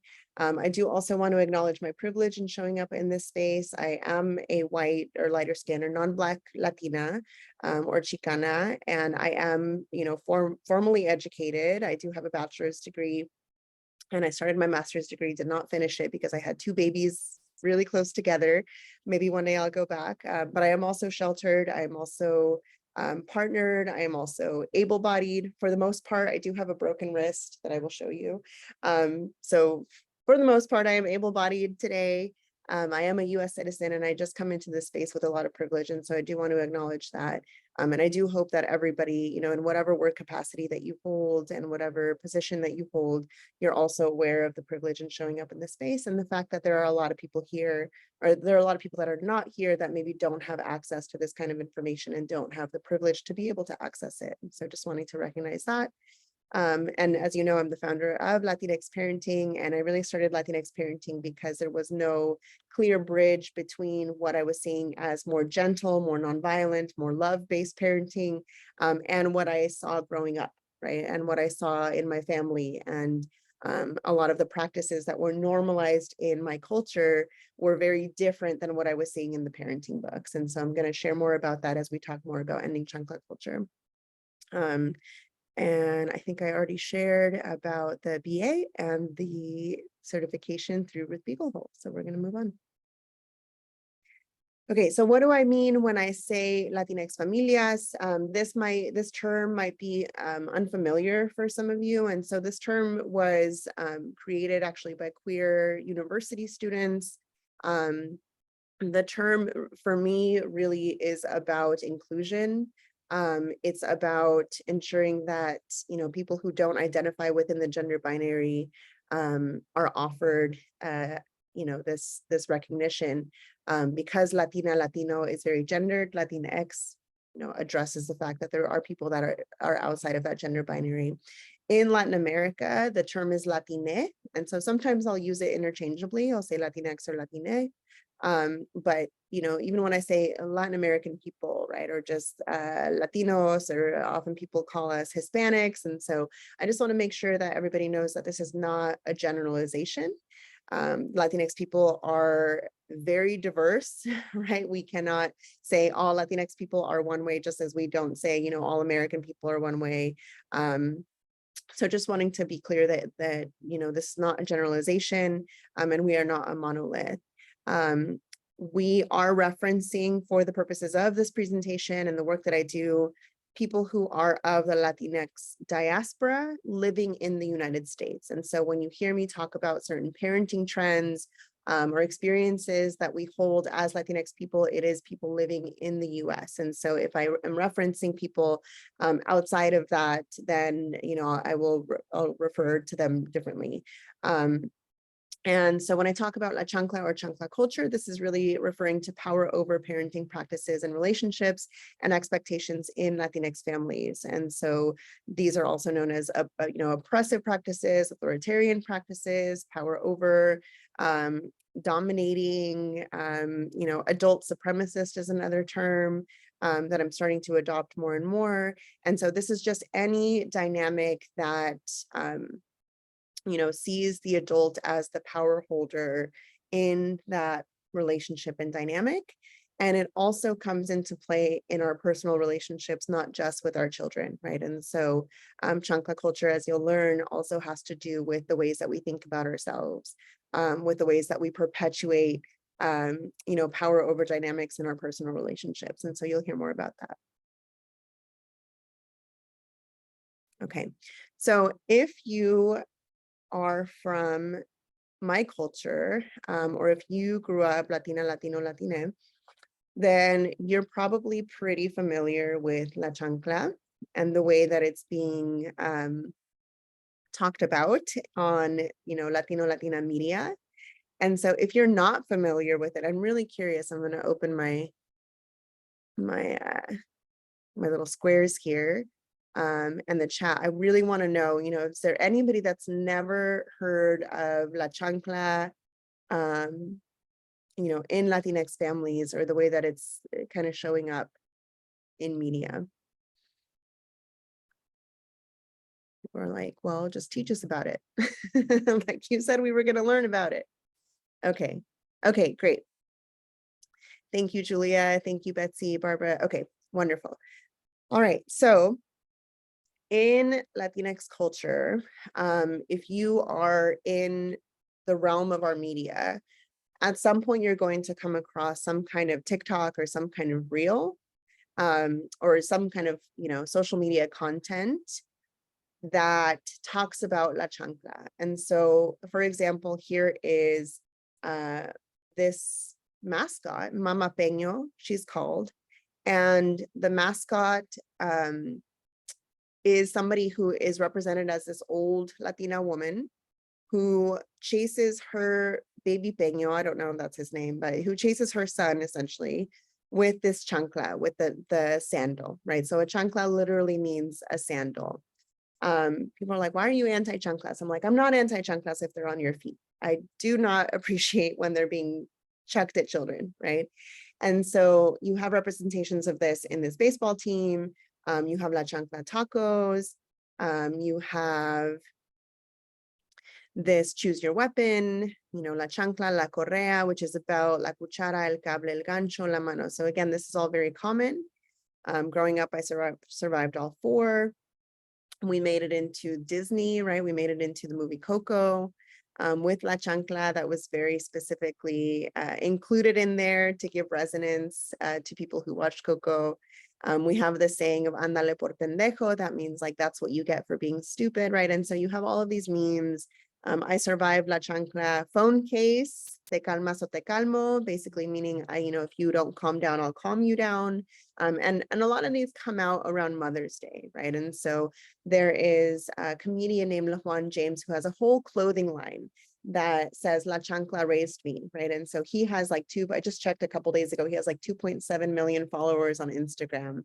And so he's, definitely one of those people that kind of comes out and says, this is just the way we are. This is just our culture, right? We are raised by La Chancla and we should be proud of that, right? And so years ago, I started just, understanding that there wasn't this bridge, like I had talked about, between this more gentle, more honoring, more ancestral way of parenting and my culture. And so I started to kind of see, that comedians, especially people like George Lopez and other ones, were really proud of this form of parenting. It was always like, white people parent like this and we parent like this. And so I started kind of thinking about the implications of that. And that's kind of where these considerations started coming from. And I started just noticing it everywhere. This is honestly just a few of them. Just locally here in Southern California, there was Spirit Week for a middle school, and my friend DJ Johnson, who's another parenting coach, he's Black and like did not know about La Chancla and Latinx culture, and he was like, you won't believe it, there's this Spirit Week happening, and one of the days is Chancla Day. Right? And everyone's encouraged to wear their chanclas that day. But it comes from this, right? It comes from this idea that this is the way that Latina mothers specifically and Latino parents parent. Okay, so I'm going to go ahead and give you an example of this one video. This had over a million views. This is probably a year ago that I, every year I kind of refresh the numbers, but this has probably way more likes and views than this. And so I'm going to just make sure, I'm going to stop the share just for a second, because I think when I shared screen, I didn't share sound. And so I'm going to go ahead and do that now. Oops. Okay, So you should be able to see the screen again. And then I just want anybody who has their cameras on to give me a thumbs up to make sure that you can hear it, okay? Oh,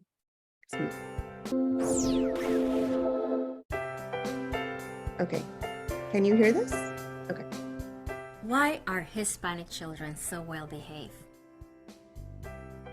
The secret is the Hispanic culture, which emphasizes boundaries, developmental growth, and a traditional technique known as la chancla. For centuries, the secret of la chancla has helped millions of Latina moms focus attention to each child's unique needs, instill values of fairness and fair play, encourage healthy eating habits, learn the discipline required to excel in academics, moral reasoning.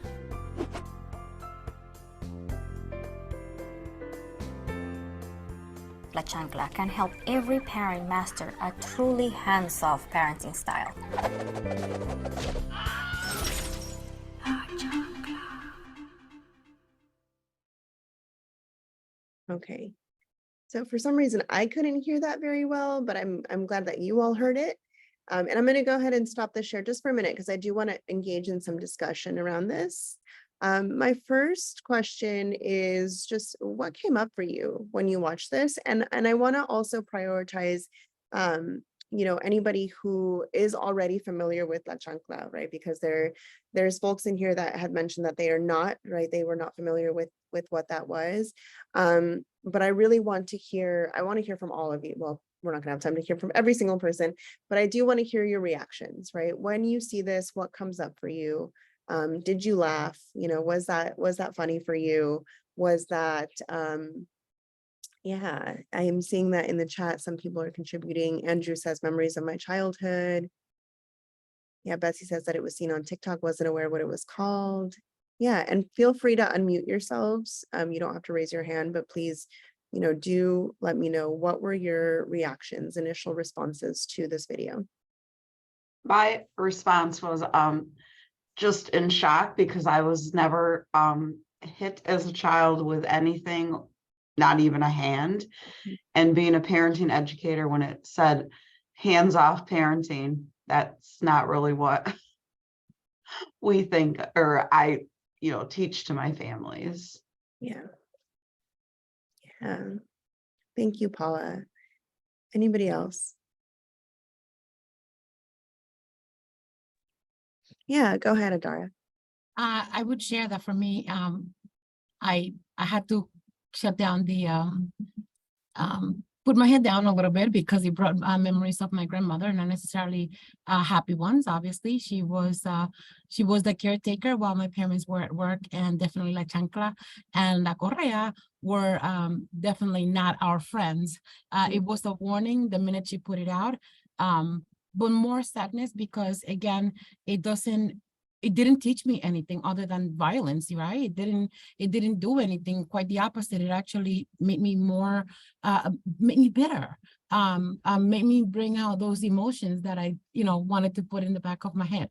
As and briefly, and as a result, as a parent now, I would never ever bring that or use that against my children or any child for that matter.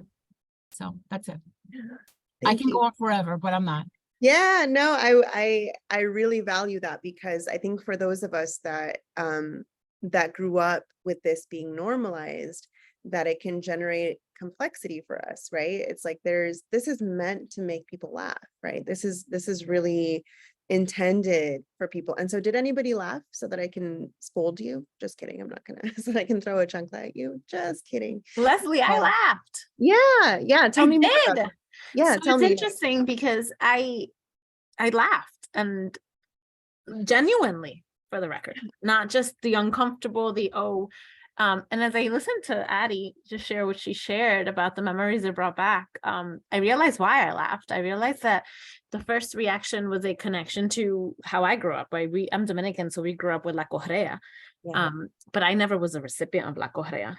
Because by the time La Correa got to me, I had 4 other siblings. They knew So Yeah. I knew and learned. Yeah. But as an immigrant child who came when I was 9, it's funny how that's what it brought me back to. It brought me back to my grandmother, my cousins, my aunts and uncles who I didn't have access to growing up because they were back home. Yeah. And my parents didn't do that here because in the United States, you don't do that, right? Yeah. So it's Yeah. such an interesting that's why I laughed. It's the connection and the familiarity of the memories. Oh, it made me homesick. How crazy is Yeah. that? And the Yeah, normalizing of it. it's very normal. And honestly, like this is one of the first times this kind of content, like I just recently started watching Why You Crying Again by George. It's like a comedy special that Netflix has right now by George Lopez. And like there's so much chancla culture in there. There's so much like, you know, Latino parents do this. And I found myself laughing and I'm like, oh my gosh, I was sitting with my partner and I was like, don't tell anybody that I'm laughing. No. But it gives like, this was one of the first ways that we found media actually showcasing what was true for a lot of us, right? And so I think that one of the invitations that I have for people is not like, don't laugh, but when you laugh, think about why you're laughing. And also let's add a little bit of nuance to it and really think about whether this is something that we would want to perpetuate or that we would want to share or that we would want to normalize, because a lot of us are looking at these videos and it's generating again, that complexity, right? So it's like, I am missing my family. I am missing my childhood. I'm feeling grief. This is giving me access to that emotion. And also it's not something that I want to pass down to my children, not just because it's not necessarily acceptable in the United States, but because I remember myself as a child and I know what that fear felt like, right? I remember what it was to experience La Chancla. And I also now as a parent, right? I'm a parent. And so like, sometimes I'm looking at my chanclas like, ooh, looking tempting to throw, right? But I think that we do need to add layers to this conversation. Go ahead, Yesenia.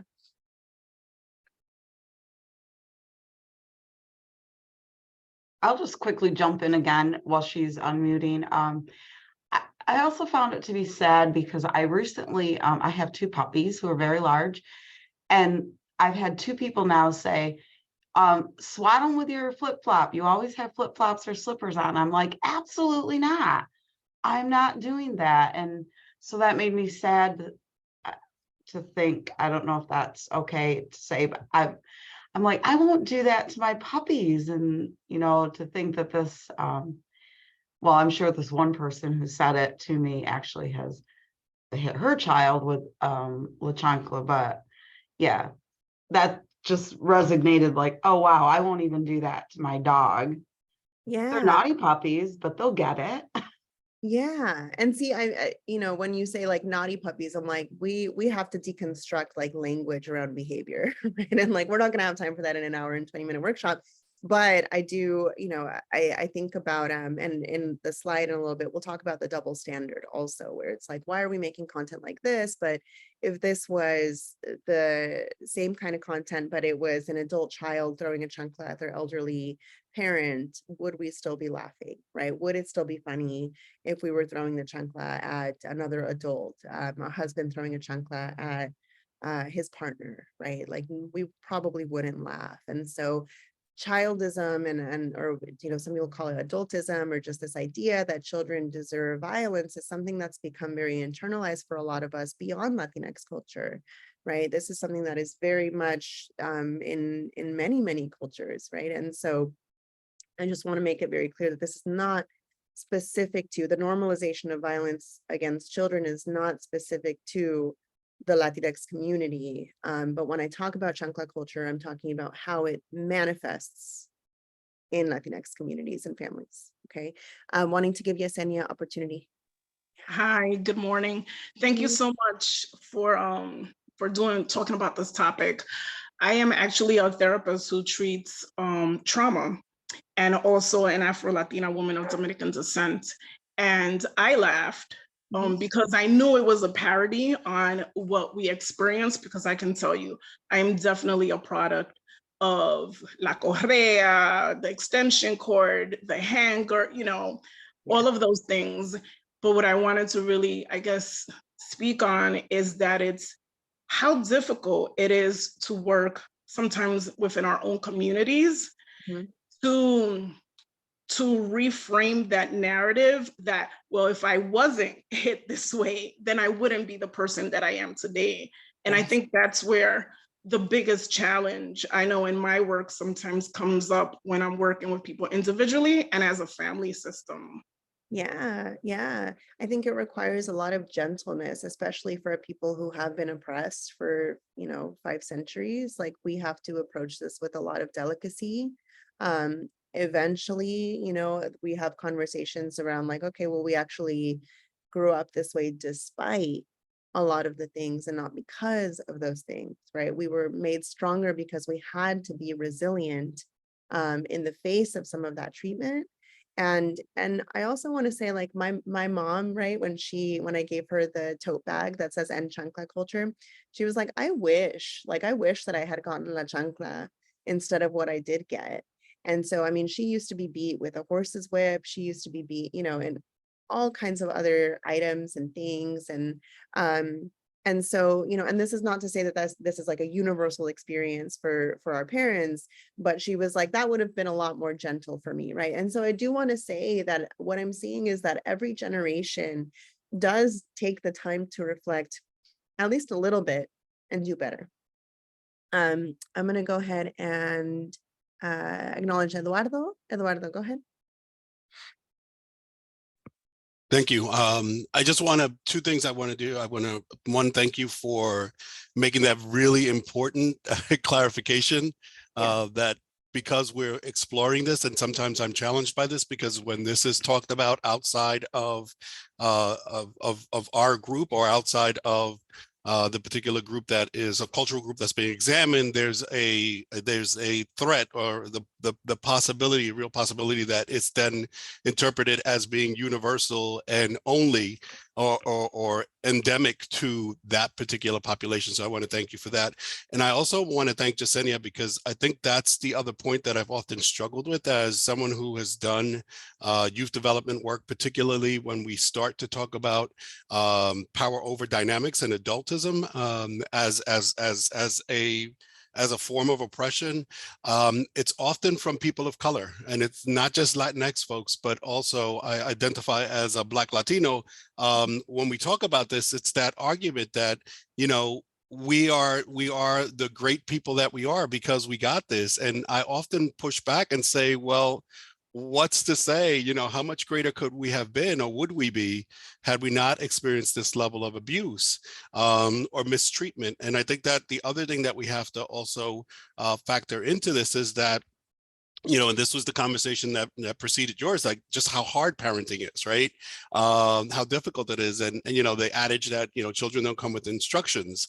And so what we tend to do is do what was done to us, even, if we were that child who vowed never to do what was done to us to a child. And some folks are able to break that cycle, but in some ways it becomes the default. It becomes, this was done to me. I'm a great person, so I'm going to pass it along, or I'm going to do it to others. And I've had conversations with friends who we often say, and we say it, and then we realize just how crazy it is. Like, it would be easier to beat this kid because it takes greater intentionality and far more engagement and far more connection and humanity, right, to deal with the child and to, really kind of address or respond to the situations that might be happening. So I just wanted to give you both a shout out for those, and thank you.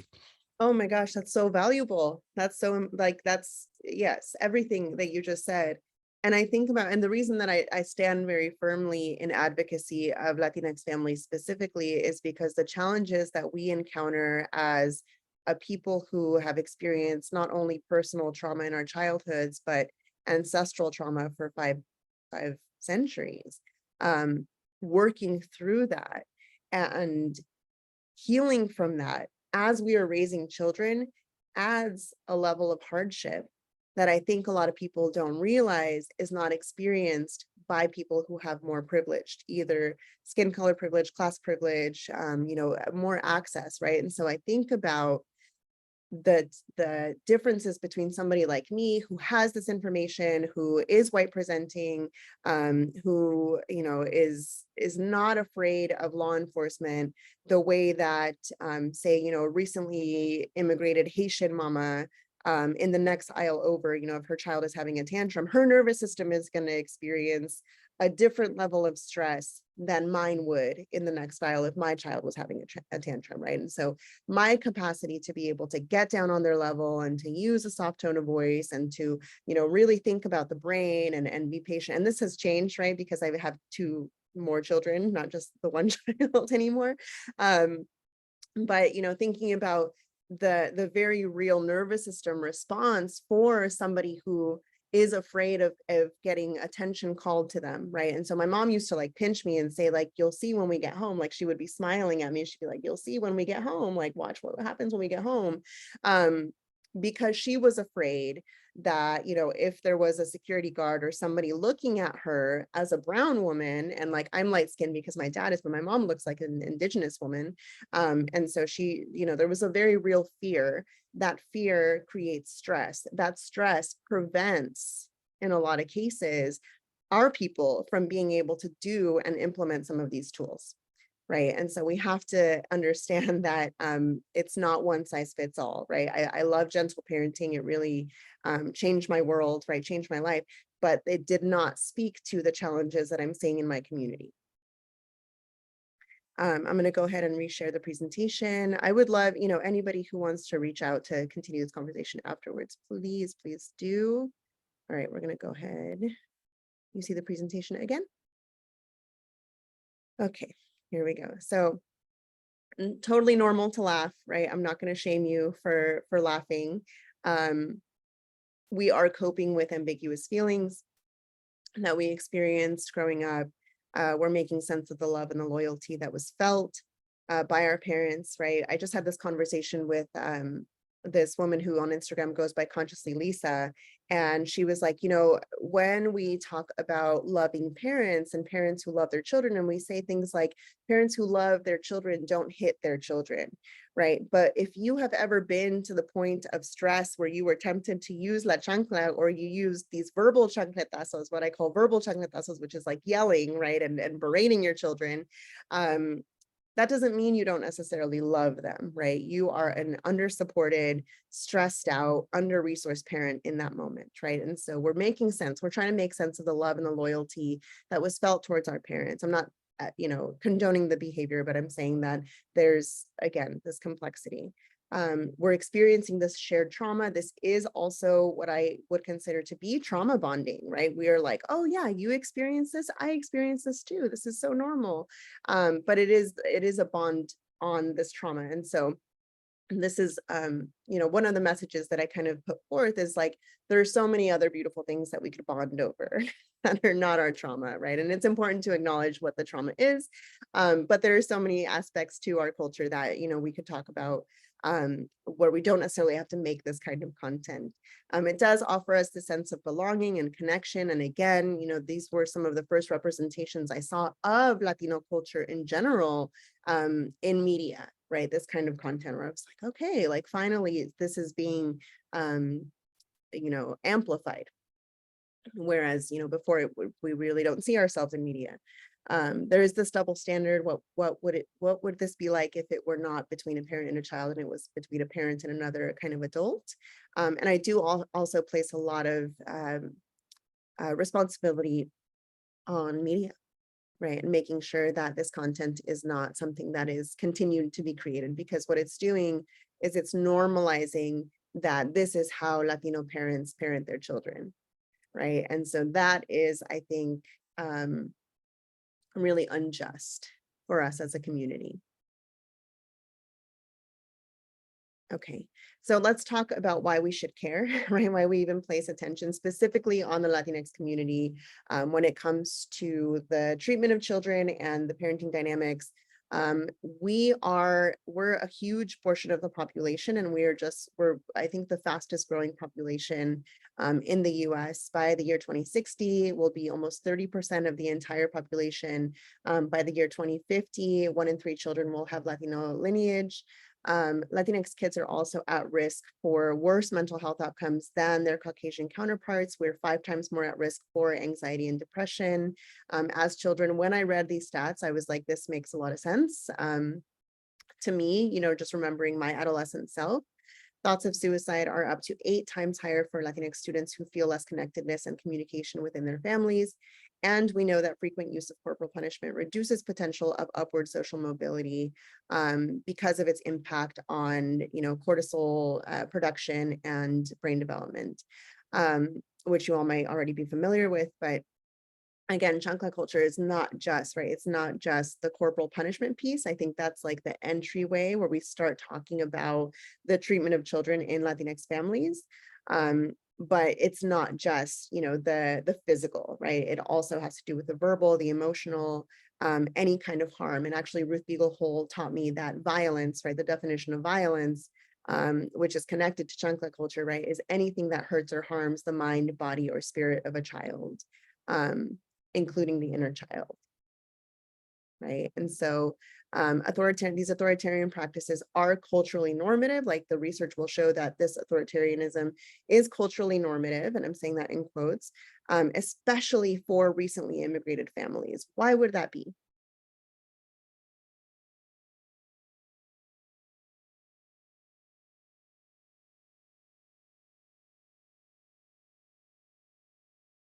Why would it be more culturally normative for recently immigrated families?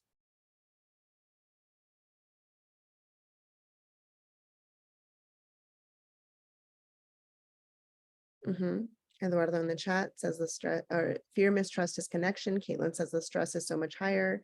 Added stress to integrate. Yeah. Immigration, acculturation, assimilation, all of that can be extremely traumatic for a parent and extremely stressful. Right.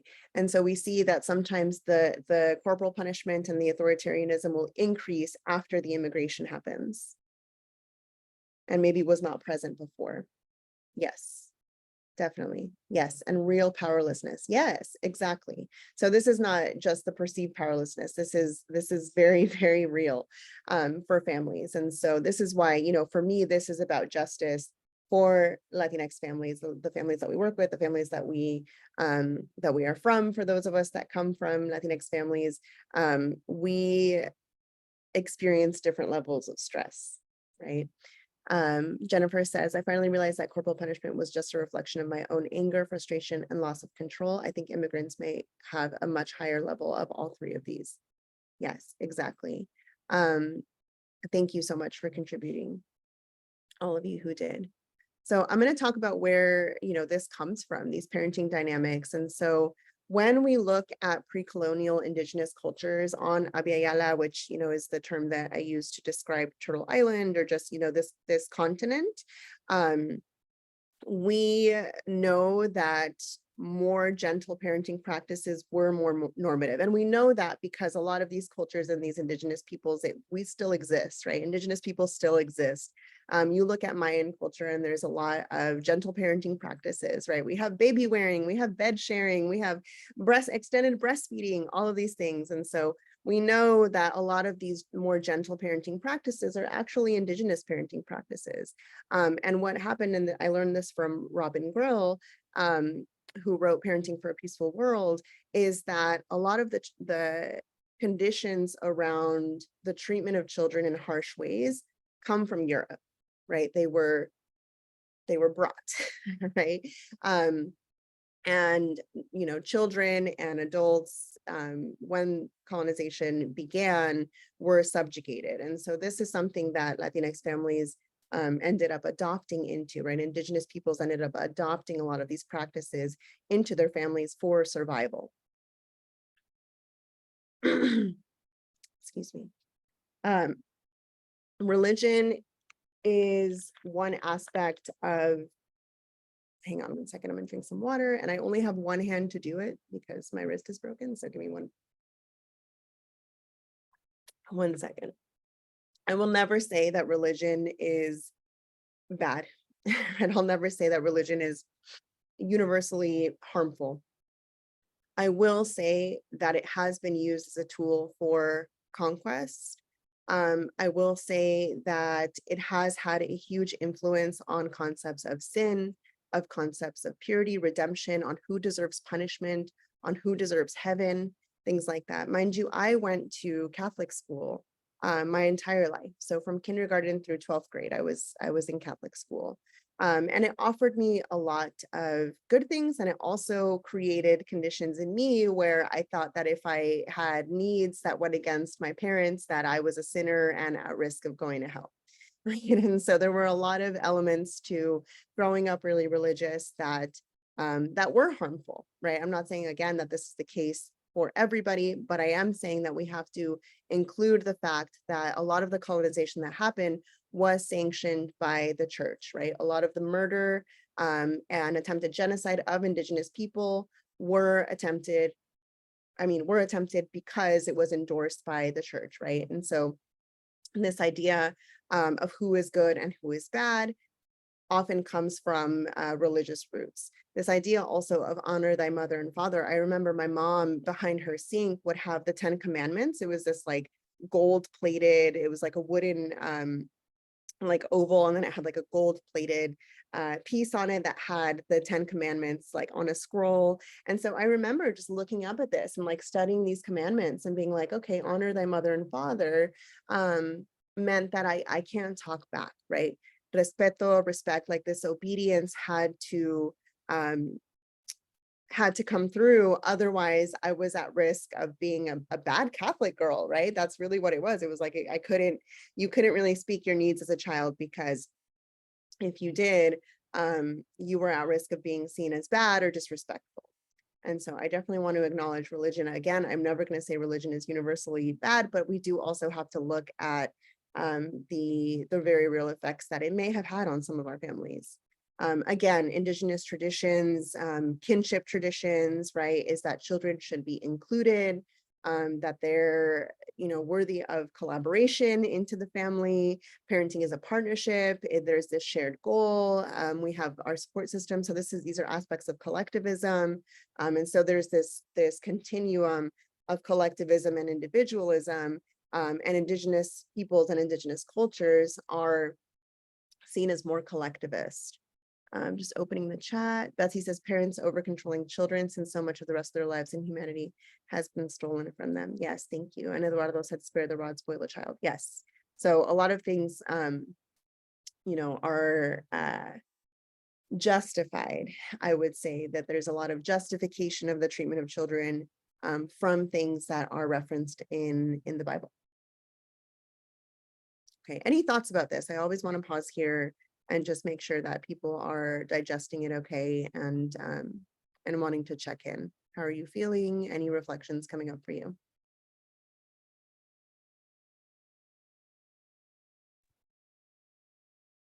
I just wanted to say that I think it's so great that you make that correlation as far as what a belief system is, because I think a lot of us, when we're reconciling or just on our journey of healing, we start to place ourselves in that position of being, unworthy or lacking value because the spiritual wellness isn't there because we've attached it to these unhealthy habits. Yeah. And I think for a lot of people, once they get to that point, sometimes they just throw their spiritual wellness out the window. So I think it's such a great thing to help people kind of reconcile within a very healthy way. So as you said, it's not like religion's bad. No, we want you to know that like what you were shaped with though wasn't really like a positive lens or helpful lens. Yeah. I think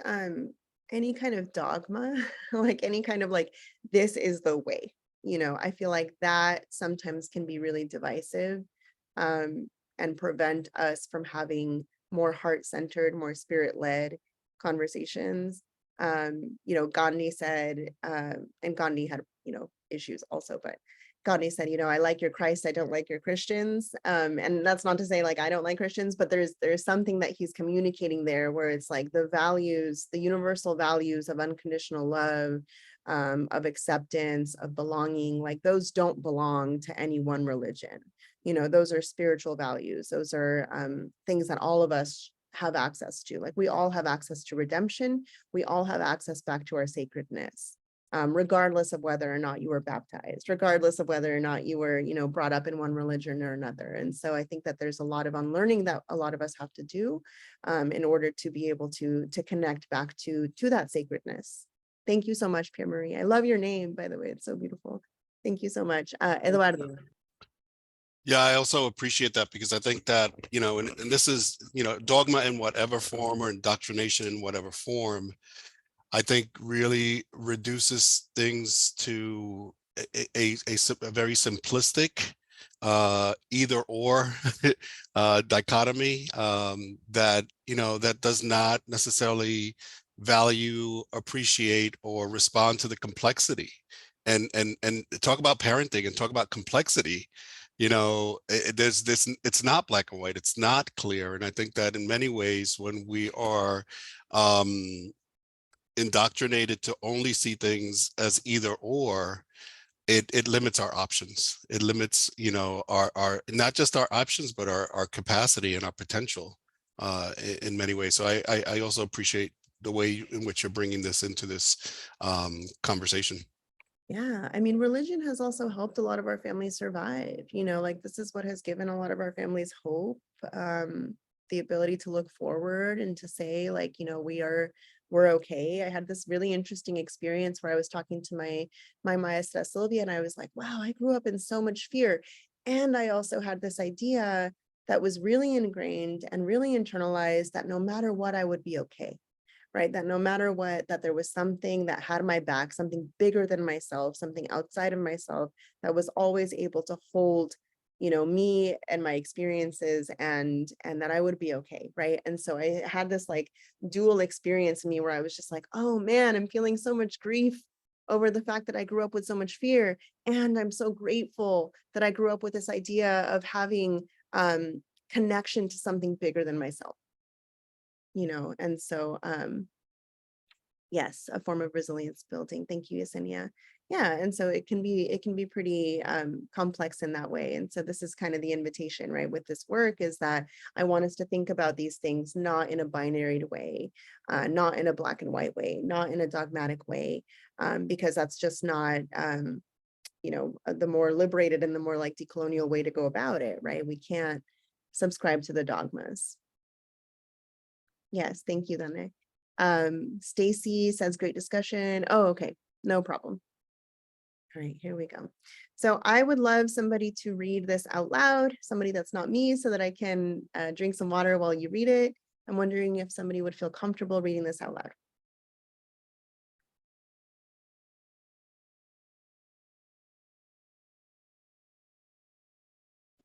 I'll do it. Thank you, Suzanne. Children born into cultures that were once victimized by colonialism and/or slavery are often treated especially harshly. The parents have inherited a cultural tradition that prepared them to face the harshness of their colonizers' rule. Do you want me to continue, Leslie? Yeah, go ahead and finish. The harsh punishments may be inflicted with love and with the intention of keeping the children safe from a harsh world, but the punishments may nevertheless be dangerous. Lisa Aronson Fontes. Yes, thank you so much. I think it's so cool that I have Dr. Fontes's number in my phone. I just want to say that first of all, like, this is so amazing. What do we think about that? What do we think about what we just read?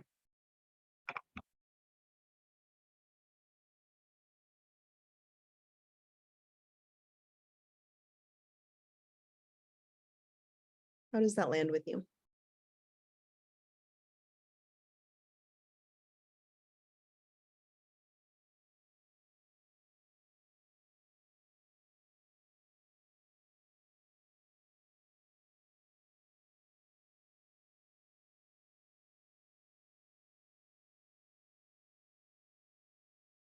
Yeah, thank you, Caitlin. Says so much of what we hear in traditional parenting is about preparing kids for the real world. So it seems this has a deep impact.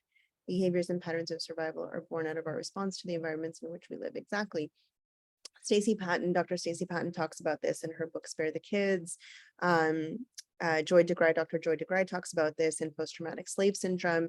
There's a lot of research that has been done to understand Black parenting dynamics. And so there has not been as much to understand the intersection of like what being like Afro-Latinx would be, and bringing in the history that Latinx folks have experienced. And so this, when I read it, I was like, it just makes so much sense, right? It's just very clear that this is an adaptation. And actually, Dr. Manuel Samaripa taught me that there are two kinds of cultural characteristics, right? So there's primary and there's secondary cultural characteristics.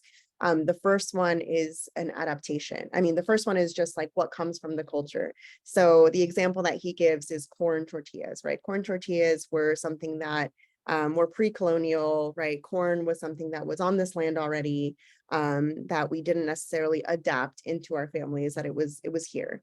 And then secondary cultural characteristics are those that we adapted, right? Those that we adapted in. So flour tortillas would be the example, right? This was an adaptation. It wasn't necessarily something that was here in pre-colonial times. And so for me, it's been really important to figure out, to really try to discern what is something that is a primary cultural characteristic that belonged to my lineage prior to colonization, and what has been brought in as an adaptation. And so chancla culture really has become an adaptation to that oppression, right? We're going to use la chancla because I want my children to behave as a way to protect them, right? So it comes from this will and this want to protect. And so we're not knocking that intention at all. We're trying to invite people to think about the ways that we could still protect our children, and furthermore, create, the kind of world that we want them to live in. Miriam said, oh my gosh, Haley, you had Dr. Fontes as a professor? Oh, that's amazing. Miriam says the connection between child abuse and colonization reminds me of the connection between contemporary homophobia prevalent in some formerly colonized countries. Yes, exactly. Thank you so much. So in parenting dynamics in Latinx culture, these two values, there's a lot of values that we hold very near and dear to our families, but I want to amplify these because they're directly connected to, the way that we raise children. I really quickly want to read what Betsy says in the chat. Religion, colonialism, and capitalism are all tools of the powerful to keep themselves in power and keep the collective from becoming educated and unified. Absolutely. Thank you so much for naming that. So we have respeto, right? So respeto, if you grew up in a Latinx family, it means respect, right? So one of the priorities that we hold is for children to be respetuosos, which means respectful. It's defined as a dutifulness to elders, especially family. We have this idea of no seas malcriado, basically don't be raised wrong, right? Because that, and if you think about the language, like malcriado means raised wrong, that's a reflection on the parents, right? And so if you are being a malcriado, you have to consider like who is the one that is criándote, like who is the one that is raising you, right? And so that's a reflection on the parents. And so that language I think is very, very telling. Good manners are super important. Please and thank you. I remember once I was, married into a white family and we went to lunch once, and my husband at the time, his brother was asking for a milkshake at a restaurant and didn't say please. And I was like, what? Like I would have, if I didn't say please, like I would have gotten whacked or something, right? So please and thank you is super important for demonstrating respect, especially to people who are older. Respecting roles and expectations, especially gender roles and expectations, right? So being a respectful girl would be different than being a respectful boy sometimes. I've had, even last night I was teaching a class and there was somebody that was like, well, for my dad, it wasn't like that. Like he raised us the same. And I was like, that's really great. But we also have to recognize that for a lot of our families, there were these gender differences in the ways that expectations were drawn. Yes, thank you, Eduardo. Shame is central in chancla culture. Absolutely. Interpersonal conflict is avoided, right? It would be disrespectful to speak up, to say like, these are my needs. And this also, for those of us who grew up in this culture, we saw that a lot of our parents wouldn't necessarily speak up, right? I heard a story about a friend's mom who labored and was paid with like not money. I forget exactly what she was paid with, but it was something that was not equitable to the labor that she had done, right? And so when my friend said, like, why don't you like get paid? Like, why don't you speak up for yourself? It was like, well, that wouldn't necessarily be like the respectful thing. The respectful thing is to not say anything, right? And so this definitely, you know, if it's taught in childhood and if it's not reflected on and kind of healed, then it could potentially lead into those situations where we are exploited. Okay, and then we have familismo on the right, and that's the identification of and loyalty to all family members over individual interests. And so this is an aspect of collectivism. So we have people like padrinos, madrinas, these are like godparents, right? Or people in our lives who are allowed to discipline us, you know, who are seen as like other parents. This could be a really beautiful thing. I myself have comadres, Danelia is one of them. You know, other people in my life are like other parents to my kids. And so we still very much have that aspect of familismo. And it is a protective factor, especially for those of us who come from families that have migrated here to the United States. And also that familismo can have a negative impact on development. Can you think of any recent Disney movies that really highlight familismo?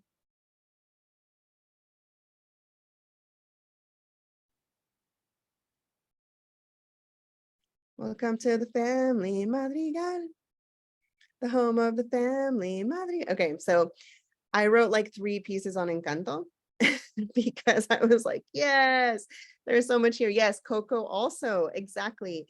And so these are like, there's themes that are very common in those 2 films specifically, because it's about collectivism, right? It's about, yes, and Turning Red also. And this is where I, you know, what I mentioned earlier, I'm like, there's other cultures that experience these kinds of values and these kinds of dynamics also. Yes, Turning Red, definitely. And so, you know, that's really the best example that I can think of is Encanto, right? So you basically sacrifice your individuality in order to please the family and in order to ensure the family's survival. And so of course it makes sense that our families would really hold this near and dear, right? Because it has helped us to survive. Yes, thank you. Shame hasn't manifested in parenting. ¿Qué dirá la gente? What will people think? Exactly. And so the respeto and the familismo are very, very much tied, right? You are needing to be respectful to authority, but you are also needing to be respectful because you're a part of this family and you're a reflection of this family, right? You're a reflection of me. And if you don't act in this way, then other people are going to look at our family in a light that's not so positive. Right? What do we think about this? Those of you that grew up with these kinds of dynamics, what are your thoughts?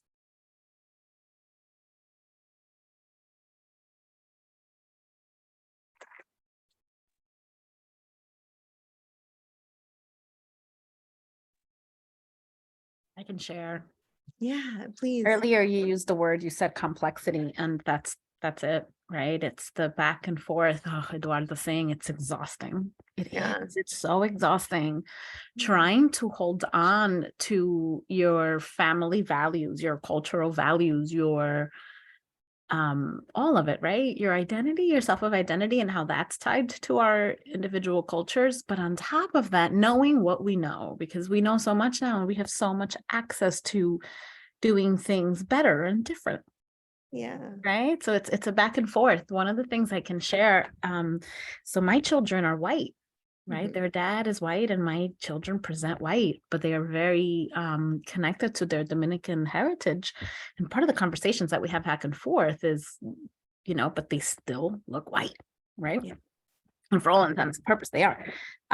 So integrating those different things into my parenting is so important. And one of the things that comes up for me all the time is when we are around our Dominican family, like they have to give the bendición. You have to say bendición mami, bendición papa, bendición tío. And for anyone, you know, to translate, it's asking for the blessing, because in our culture, that's what you do. You ask for the blessing of the elder, and that shows respect. And for the most part, I don't force my children to do anything. You don't have to kiss an elderly or a relative. You don't have to give a hug. You don't have to. But when I'm around my Dominican elders, you have to say bendición. Like it's, you know, but it's exhausting because I feel guilt and shame over I'm forcing them to do something just to be part of. So it's complex for sure. Yeah. I mean, I think about how, like, and this is something that was taught to me by Maestro Cheriteo, like giving bendición, or greeting people in the room, right? Like they would make us go to rooms and like you had to kiss everybody on the cheek. It was like, this is your Theo who you've never met before and it's not actually your Theo, but you have to treat him. Or we have to call him Theo, right? Yeah. And so those things were brought to the point on the continuum where they negated the child's individuality, right? It got to the point where it negated the child's right to their sovereignty, to their body autonomy, things like that. It got to that point. But the idea of acknowledging another person in the room, of respecting elders, those are Indigenous values, right? Those are practices that we do want to keep, right? We do want to keep this idea of like, one day my daughter, she was like really busy on her iPad and my parents had just gotten to the house and I was like, hey, like I'm busy, can you go unlock it? It's Tita and Abuelito are here. And she walked up to the door, she was like still on her iPad and then she just like unlocked it, didn't even open the door, just unlocked it and walked away. Oh, yeah. And I was like, the feeling that I got, right? I was just like, oh. You cringe a little bit inside. I did. And I had to have that conversation with her. And I was like, listen, these are our values, right? Like, you don't have to kiss anybody you don't want to. You don't have to hug anybody you don't want to. You don't have to say any specific thing. And, right, I should say, and when our elders are visiting, we greet them. And you have choice over how that's done, but it's like, because I'm like recentering our humanity, right? And it's just like, what I value is very similar to what my parents valued. It's just the expression of that value that's changing. Right. And so the values are the same. So I have like a whole workshop on like setting boundaries with your family members, because this is another thing that we have a really hard time doing in my family, at least, and in our culture. And it's something that comes up a lot. Like, how do I get my parents to understand that I'm doing things differently and to not take it personally and to, really respect and understand this way of being with my children that is more respectful and more honoring of them. And one of the suggestions that I always hold is like, understand that the values are the same. The goals are the same. Our parents want our children to be raised to be happy, successful, whole individuals also. It's just the expression that differs, right? And so, but when you center on the similarity and you're like, okay, we still have this value, but we get to have choice around how it's expressed now. And I think that that's really empowering, or has been, at least for me. And so it is this continuum of where we find ourselves on this continuum of collectivism and individualism. And so a lot of us have, my friends and I were talking about, what is like toxic collectivism, right? Something like make it like forcing a child to kiss everybody on the cheek at the party, even though, a few people might make them uncomfortable. I had that experience right when I was a child, and there was this one, my cousin's like step grandpa, his name was Jorge. I don't know where he is now, but he would give like the wettest, nastiest kisses. And so whenever I would like have to approach him to like get a kiss on the cheek, I would just be like, oh, like I would dread it. I would like think about it the whole way up, like the whole 45-minute drive up to Covina, to be like, I really don't want to kiss Jorge. I really don't want to kiss Jorge. But you would have to, right? And so again, right, I'm like, okay, well, maybe that is on that end of the continuum, and I need to pull it back a little bit closer to the middle point on this continuum, so that my children have their sovereignty respected and their body autonomy respected. Okay. We talked about this a little bit. Oh, did somebody unmute? I did. Oh yeah, go ahead. Anna, yes. Yes, it is amazing just The slides and what you're saying is so appropriate, even for the African culture. And I'm looking at it and I'm like, we are similar in many, many ways. And how do you find that the dynamic of, we do have this indigenous good things that we want to keep, and how do we express it in a way that is true, still true to the values, but still conforming within society, and within what we want now, because everything that you said rings very much true. And I do like what you said about, especially in that grocery store, when you said, the Haitian mother versus, and so good. That is the question, right? Like that is the invitation that I have with this work, is like, we need to be able to have these conversations in community with other people who understand, how this can be complex. I don't do any individual sessions with people because we are a collectivist culture, and so I really only do group work.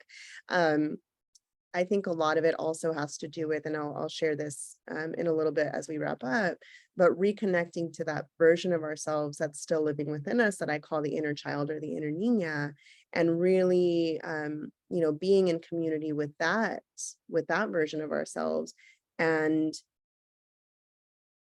never losing touch with that, right? And also understanding that culture is fluid, that culture evolves.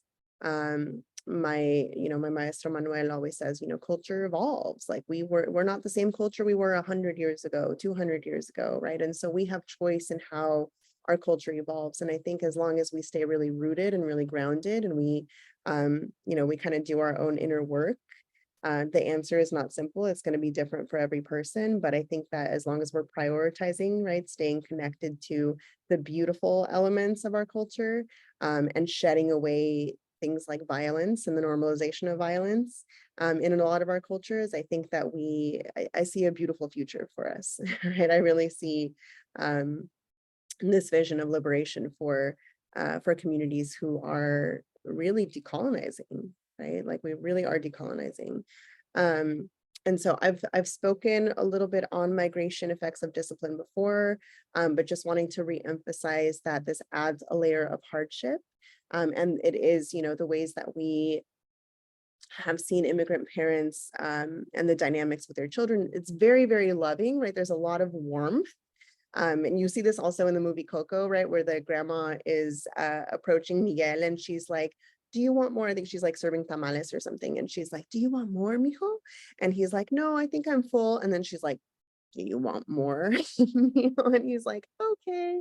And then she like serves him more. And so we have this like showing of that extreme, right? It's like the warmth, and then also like when you're not doing what the adult says, like you have to get a lot more firm.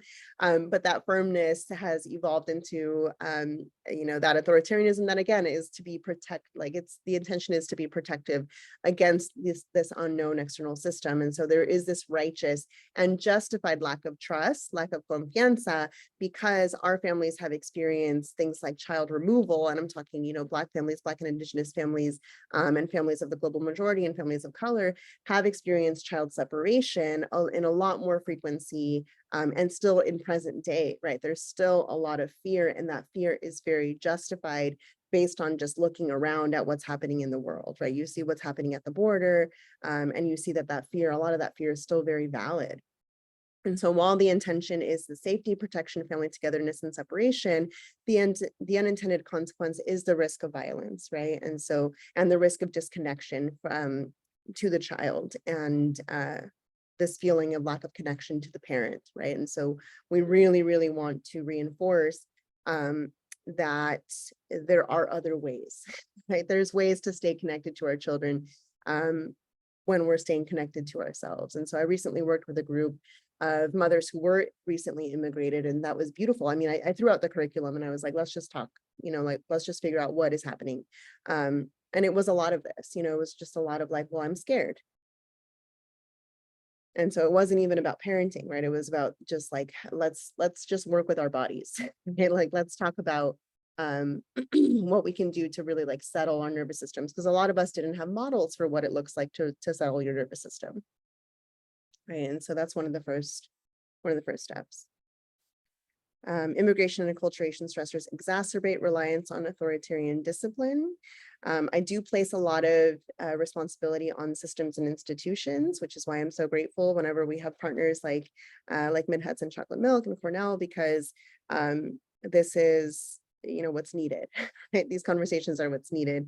I do also really celebrate whenever there's culturally and linguistically competent and culturally sustaining and culturally humble and culturally attuned resources that are addressing corporal punishment and chancla culture without shaming the parent, right? A lot of the parents already experience a lot of shame being in the bodies that they're in, being in, you know, having the experiences that we have, like there's already that shame. And so when we're saying like this mode of parenting is wrong and you're bad for doing it, there's not going to be a very positive response, and it's going to probably generate more of that protectiveness. And so we want to offer that compassion, that empathy modeled and given by all power holders. And so if you work with parents directly, you know, you're really trying to embody this more liberated way of being, this more, you know, decolonized way of being, I guess, by recentering a person's humanity, right? Recentering a parent's humanity, recentering a child's humanity.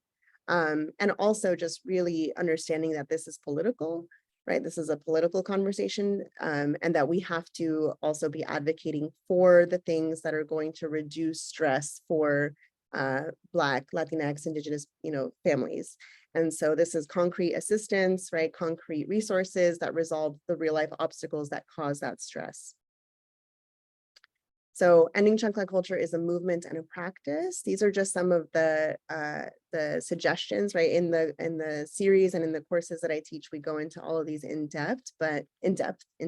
See, this is because I'm on the West Coast right now and my brain is skipping, but we're acknowledging the harm and the hurt.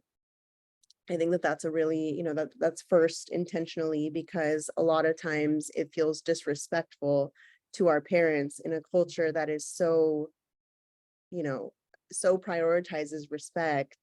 To acknowledge harm and hurt feels disrespectful sometimes for folks. Feeling that grief, the personal grief, not just what I experienced, but feeling the collective grief of what has happened historically, right? A lot of the parenting people in the parenting world like don't necessarily go into like the history, like let's talk about the history, like why this has happened. Bringing compassion and forgiveness inward, setting loving boundaries, turning that compassion outward, learning the shadows and the thorns you carry. That's language that I use a lot in the reparenting work, right? We have, again, adapted a lot of protective strategies that may be expressed as things like corporal punishment. And those are thorns that we've grown to protect us, right? To protect our people. Familiarizing ourselves with reparenting and inner child work, seeing hope for healing in ourselves, doing the work of setting intentions and learning about our children, asking for support and building community, true community, where we have more of these conversations, where we have consistent spaces where we can unpack, where we can just show up and, you know, take off the mask and take off the guard, and really say, you know, and say like, I spanked my child this week, like, and feel like it's okay to say that so that we can work through it.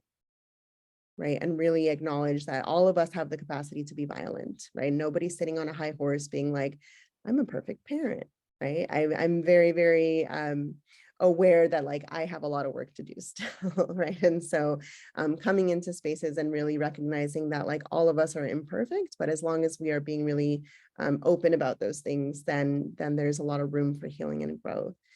Seeing hope for ourselves in our children and our future generations, practicing a lot of the tools that, you know, we have access to, even if it is just breathing, right? Even if it is just repairing, apologizing, things like that. So that practice is possible, but we have to also understand what is preventing that practice, right? And so that's kind of what I've talked about in this presentation.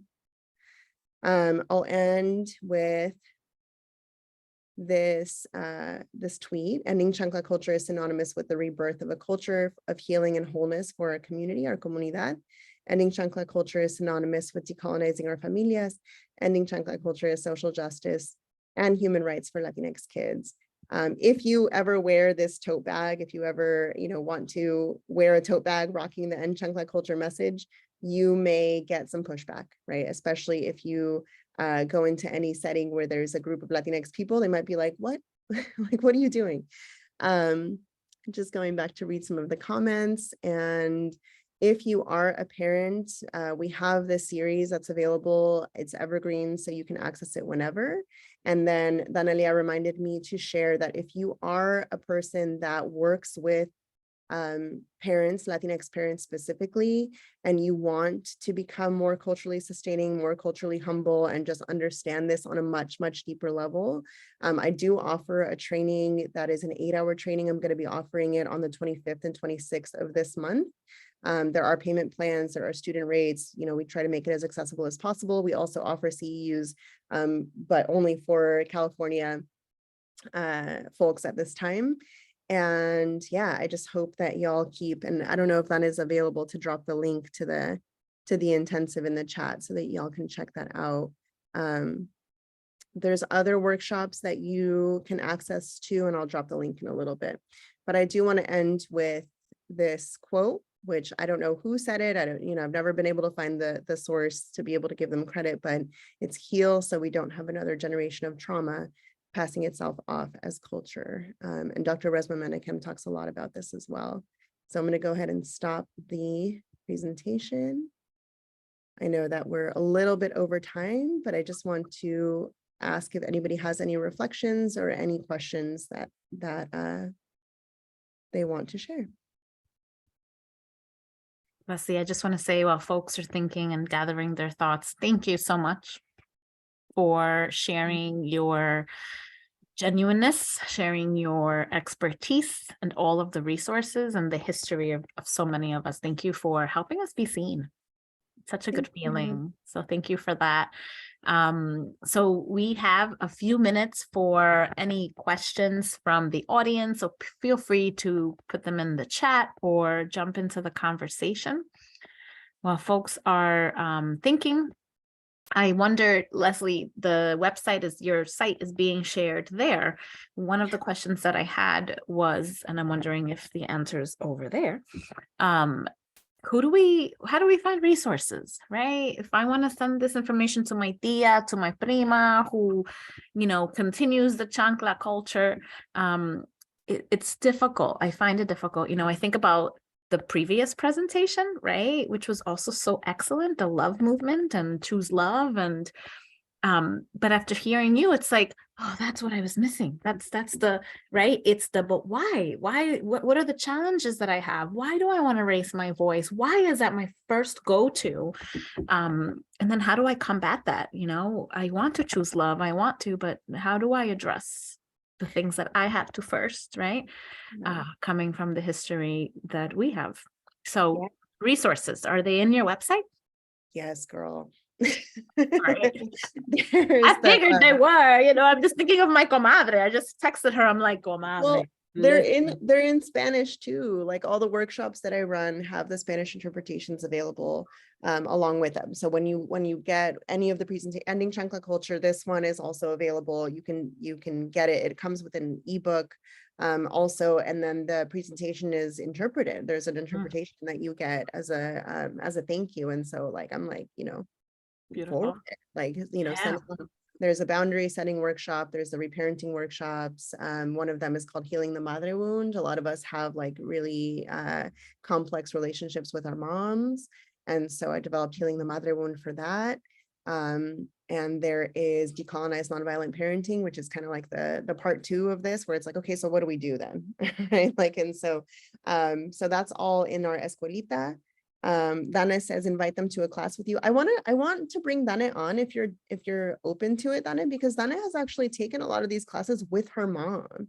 And her mom, we have Pero Like, which is like a subdivision of BuzzFeed, did a really cool like production of the Ending Chancla Culture movement, and Dana and her mom were interviewed in that, and so I thought it was really powerful.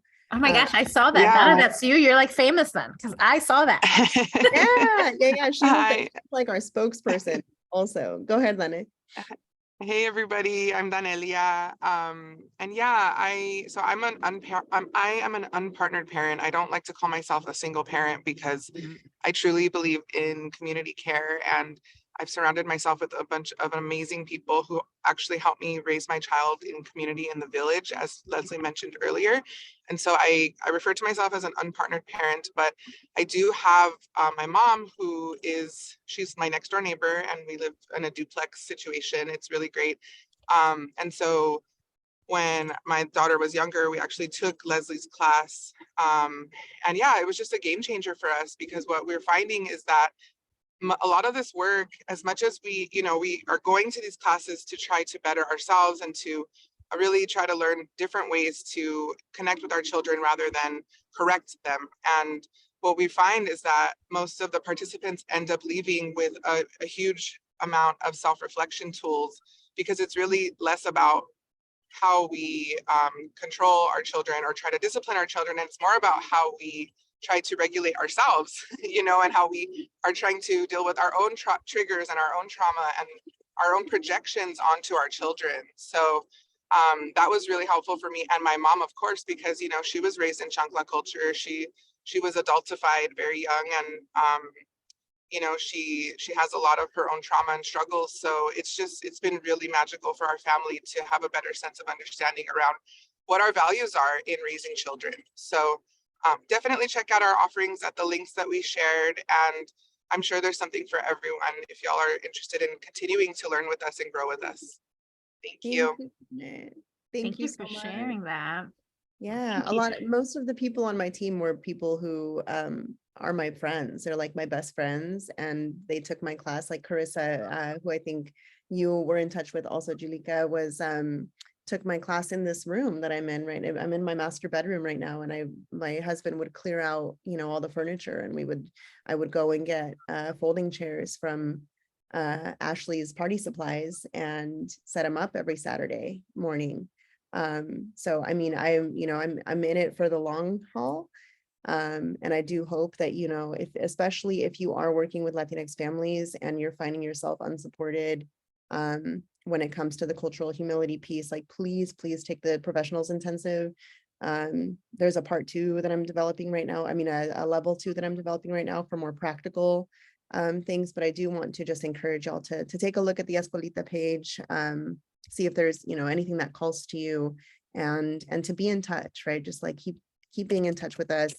I'm going to go ahead and drop our email address in here. So if you have any questions, or want to continue the conversation on collaboration, or if you have, you're like, oh, I want to bring this to my kid's school, or, a parenting class or reparenting class to other organizations, that's definitely in the realm of possibility. So I really, really appreciate everything that you shared, the Eduardo, everybody here that contributed. I'm just very, very grateful. There's groups that are just like super quiet, and then there's groups like this that I'm like, oh, I feel I didn't even need coffee this morning. Thank you. You made it easy for us too, Leslie. Thank you. One presenter to another, you made it easy. So thank you. Thank you. So with that, I didn't see any questions in the chat. I want to once again give a very heartfelt thank you and show gratitude for both of our presenters today. Thank you, Leslie. Thank you, Julia. I really have to, I think we all walked away with something. Some of us walked away with a lot, but some of us walked away at least with a little something. So now to close out, I want to pass the mic over to my colleague, Lacey. Are you there? I am. Take us home, Lacey. Take us home. Well, first I want to thank Julika and Cornell Cooperative Extension for organizing this amazing opportunity, to Inaudi for hosting, and for Julia from Choose Love and Leslie from Latinx Parenting. I don't even know how to close such a powerful morning. I think I love that these two topics were combined. Leslie's presentation and the dialogue that ensued from that is so important to understanding how better to support our families, our children, students, clients, and really our communities without shame. And I think that's really important to not have that shame.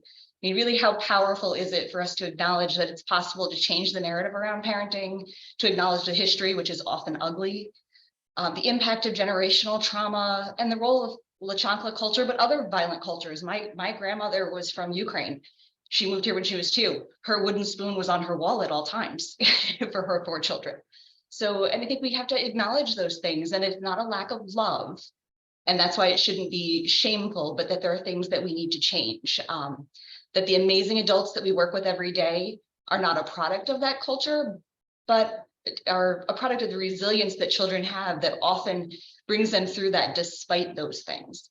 So I think it's perfect that we have paired the Choose Love with this conversation, and almost it's almost backwards to me that we really, things like Choose Love are the solution. We have so much work to do, but these conversations give me hope that we're going to continue to make those positive changes for our families, for our communities. I know for me, I'm excited every day when I pick my kids up. They're 7 and 10, and they every day have a conversation about the character trait that they learned about as part of their social emotional learning, which is very similar to the Choose Love one that was presented today. They talk about being an upstander and filling somebody's bucket. And that's how we make these changes and continue these sometimes difficult conversations, is building those skill sets for compassion. So thank you all for being here, for participating, for being a very engaged audience. And I hope that we continue these conversations together. Thank you, everyone.